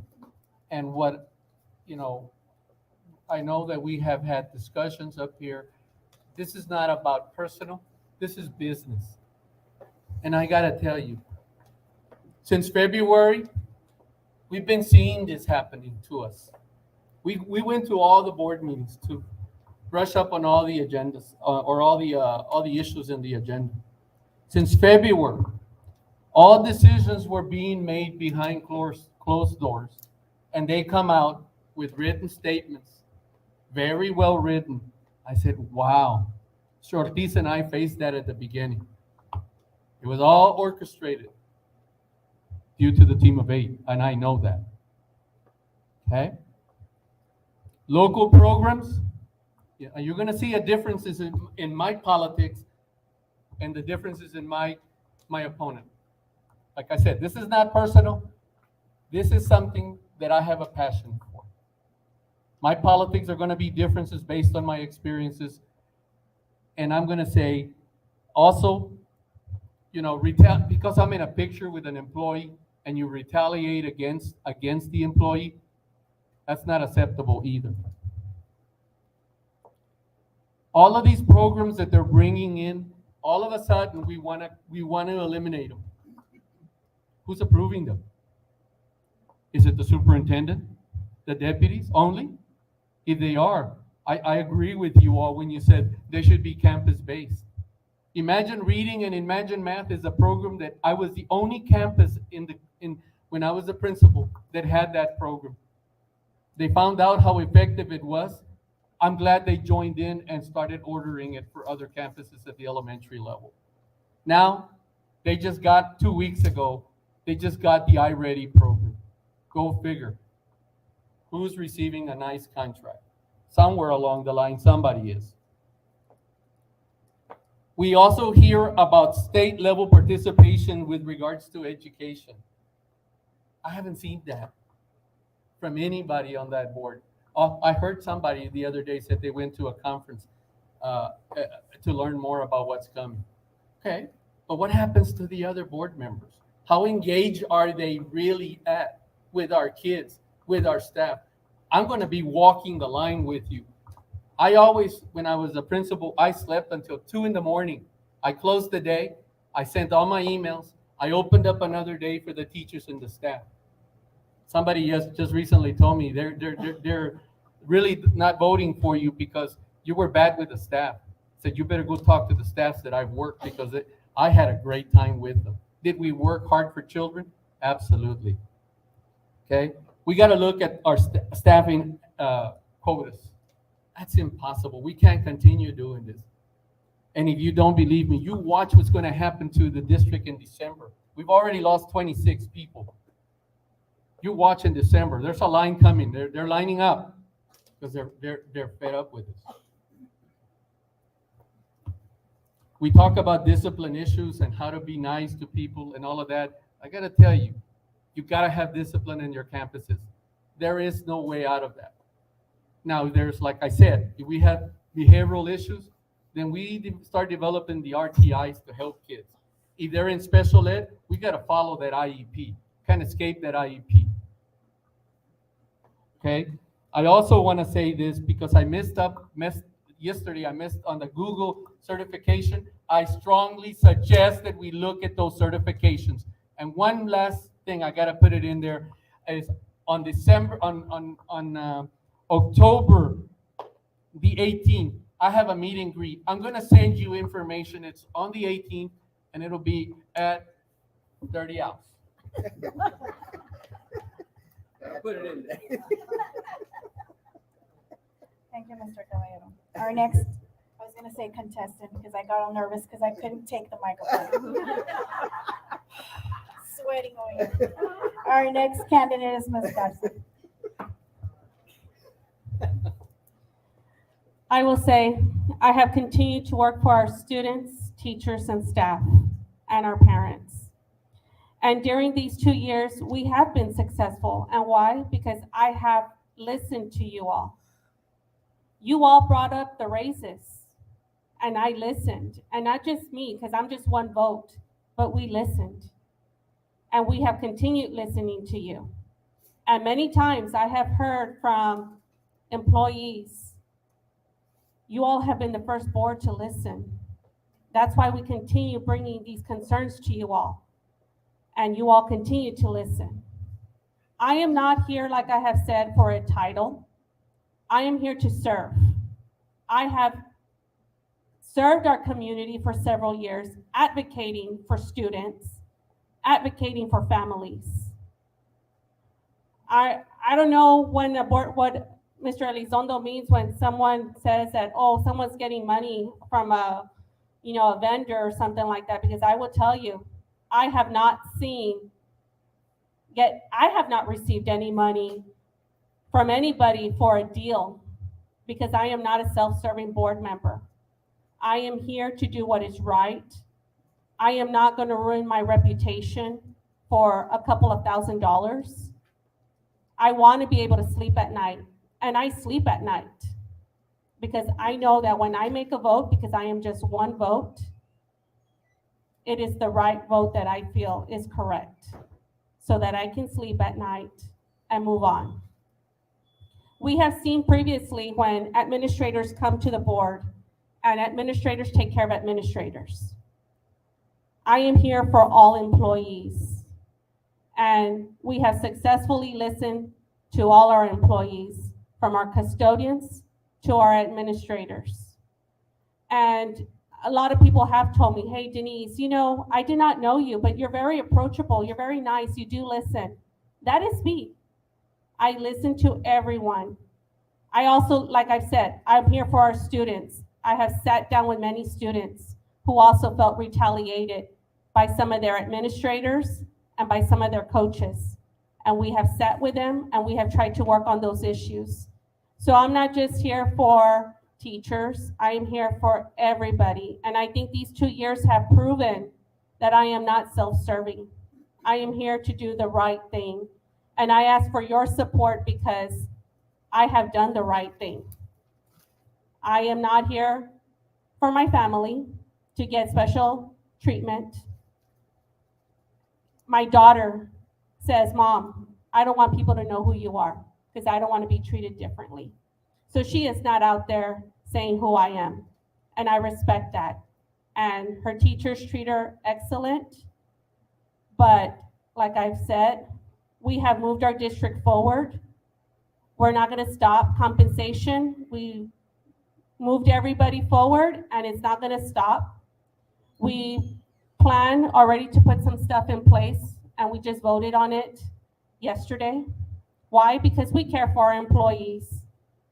And November 8th, we will be reelected. Thank you.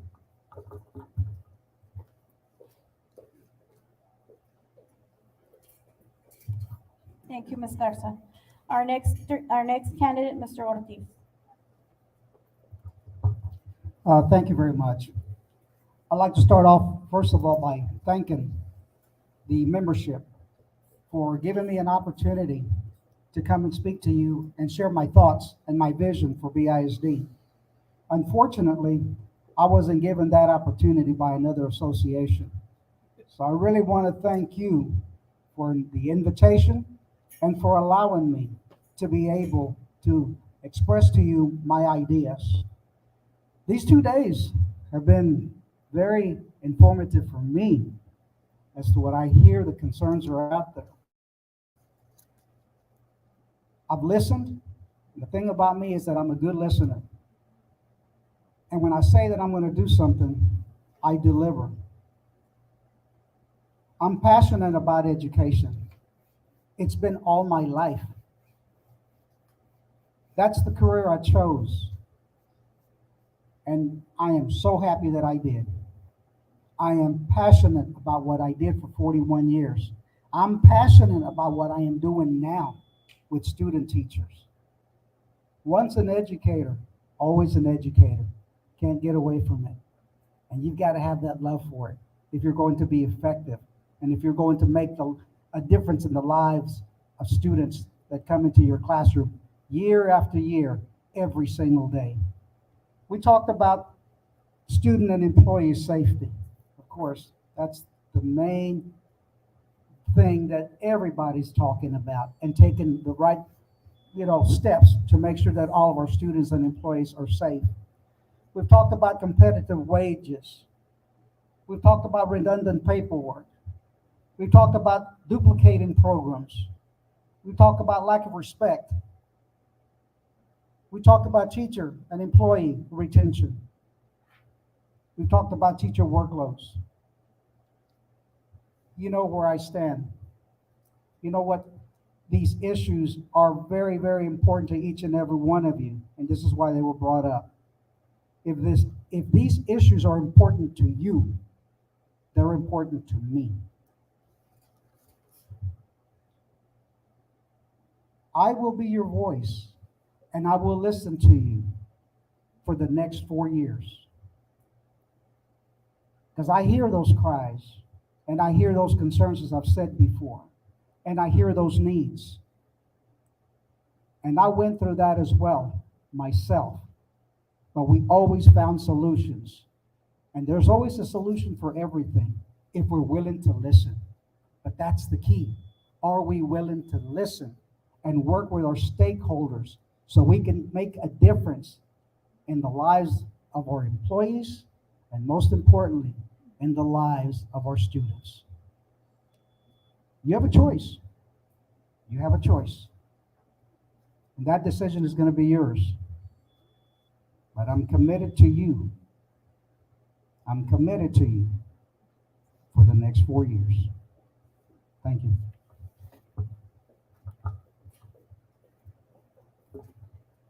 Thank you, Mr. Ortiz. Our next candidate, Dr. Tipton.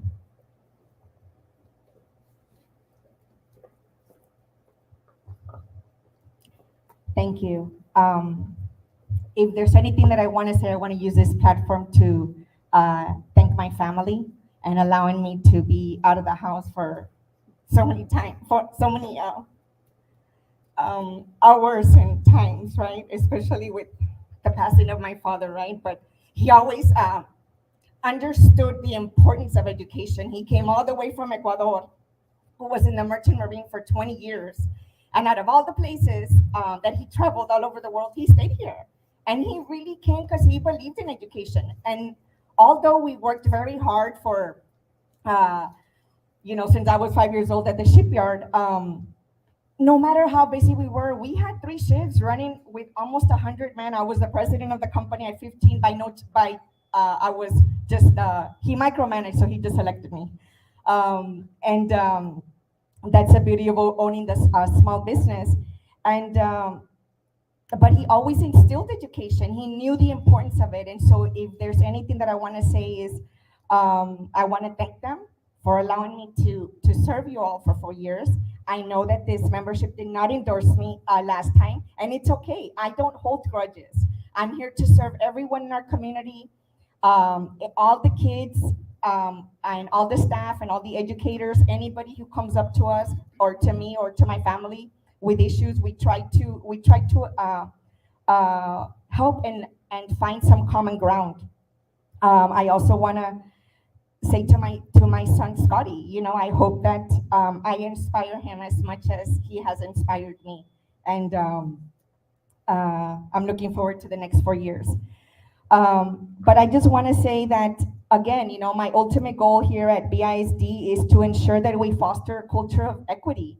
The equity within our own pay, within ourselves, within the schools, within our resources. There was such an inequity that I was just appalled by it. And it's okay. I mean, I'm not going to play the blame game here. I want to find solutions to see how we can move forward. And I think we have. And I want to continue that for the next 4 years. And again, some of the things that I just want to say is that we want to continue balancing the budget, working really hard without any tax increases to our working families, while preserving a healthy reserve fund. I went through a shrimp crisis back in 10 years ago. I thought that was bad. I mean, anybody who goes out to the Port of Brownsville sees that was a ghost town. It changed the whole course of my career. So when I saw this pandemic, I realized that, I was glad we had that reserve fund, because the only thing that everyone was worried about was how they were going to pay their mortgage. So my goal is to continue to balance a budget, having a healthy reserve fund to make sure that we're ready for any world pandemic that's out there. I want to continue to seek competitive bids, to seek best value. For example, when we came in, we had the self-insurance fund. It was negative 11 million. We went out for competitive bid, got best value. In 4 years, we haven't increased the health benefits for our employees. So we are really hoping that we continue despite the health cost increase, even in these last 2 years. And we still didn't. We demanded to seek best value to ensure that we don't carry those costs to our employees. Of course, 10 seconds. Continue to close the wage gap. And but most importantly, I just want you all to know that we listened. I know that even just recently, we're gonna create that subcommittee so we can make sure that we can reduce that workload if that is what's attributing to the low morale and the stress of our teachers. Thank you. Thank you, Dr. Tipton. Our final candidate for closing statements, Mr. Cowan. If you see Mr. Caballero and I get into it, we're old. That's you. Así son los viejos. Híjole, Anyway, I'm a business person. I don't stay in business because I keep my employees off or my customers off. You have to treat them nice, But what I treat my employees with, always with respect. If I have a manager, I treat him with respect. I'm concerned, and I'm addressed it here, where there's this tendency right now. Mr. Elizondo said that he and Mr. Caballero and Mr. Ortiz are working together. They're running kind of like a group. And it looks like they want to fire the superintendent within the first 3 months after they get on the board. We saw that 4 years ago. Ms. Brown got elected. Oh, no, we're going to get Dr. Zedeko's a hearing. And what happened? First meeting in January, it's on the agenda to get rid of. I've seen it before. Remember one thing, the way someone treats the superintendent and the staff, that's the way you're gonna get treated. That's the way you're gonna get treated. If they talk bad about him, they're gonna talk bad about you behind your back, and they're not gonna give you a hearing. And, I said a little while ago, maybe retaliation is gonna take place starting November the 9th. And you need to be careful and be concerned about that. One of the things that I want you to remember, and I want to remind you about, is you're an A district. This group, AOBE, TSTA, the NEA, they created an A district twice. Not once, twice. First A district came under Dr. Hatton. It was given to Dr. Gutierrez when he came in. Now we have an A district. You're wonderful.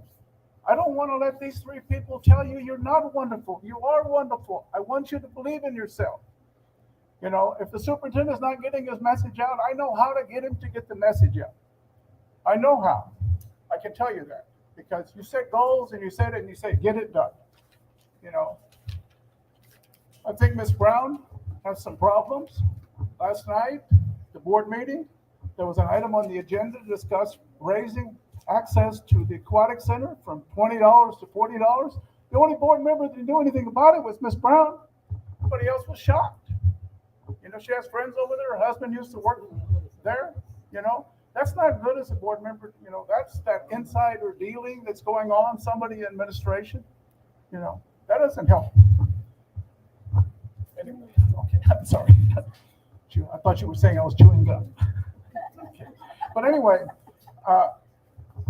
one of the things I think is very important is that you believe in yourselves. Don't let anybody convince you otherwise. Believe in yourselves. You're a great bunch of people. You've done wonders with this school system. I know things are not perfect, and we'll improve them.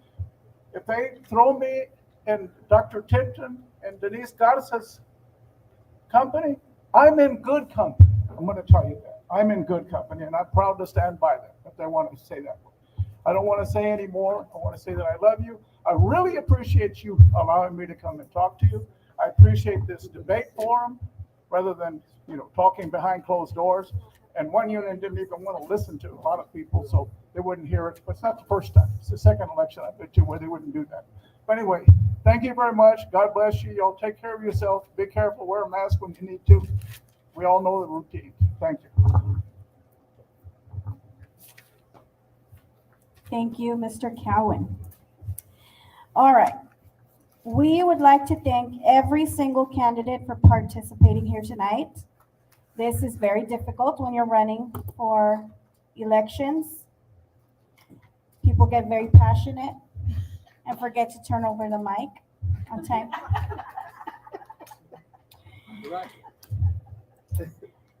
All candidates were sent a questionnaire with additional questions. Those questionnaires will be uploaded later tonight on our website, myaobe.com. Again, those of you who are not here in person and do not want to vote online, you can vote in our office in person Thursday and Friday between the hours of 9 a.m. and 8 p.m. and on Saturday from 10 to 2. This is what our ballot looks like. I don't know if you can see it in the, let me get closer. You see it? All right. That ballot we have here for those who are going to be voting in person. It would also be the valid ballot for you when you go to the office, and online it looks exactly the same. Okay? I personally will be sending out the link for ballots as soon as I get off this microphone and stop talking. So again, thank you to everybody for taking the time to watch us. We know that this is a long forum, but it is very important that you are well informed. Thank you and have a wonderful evening.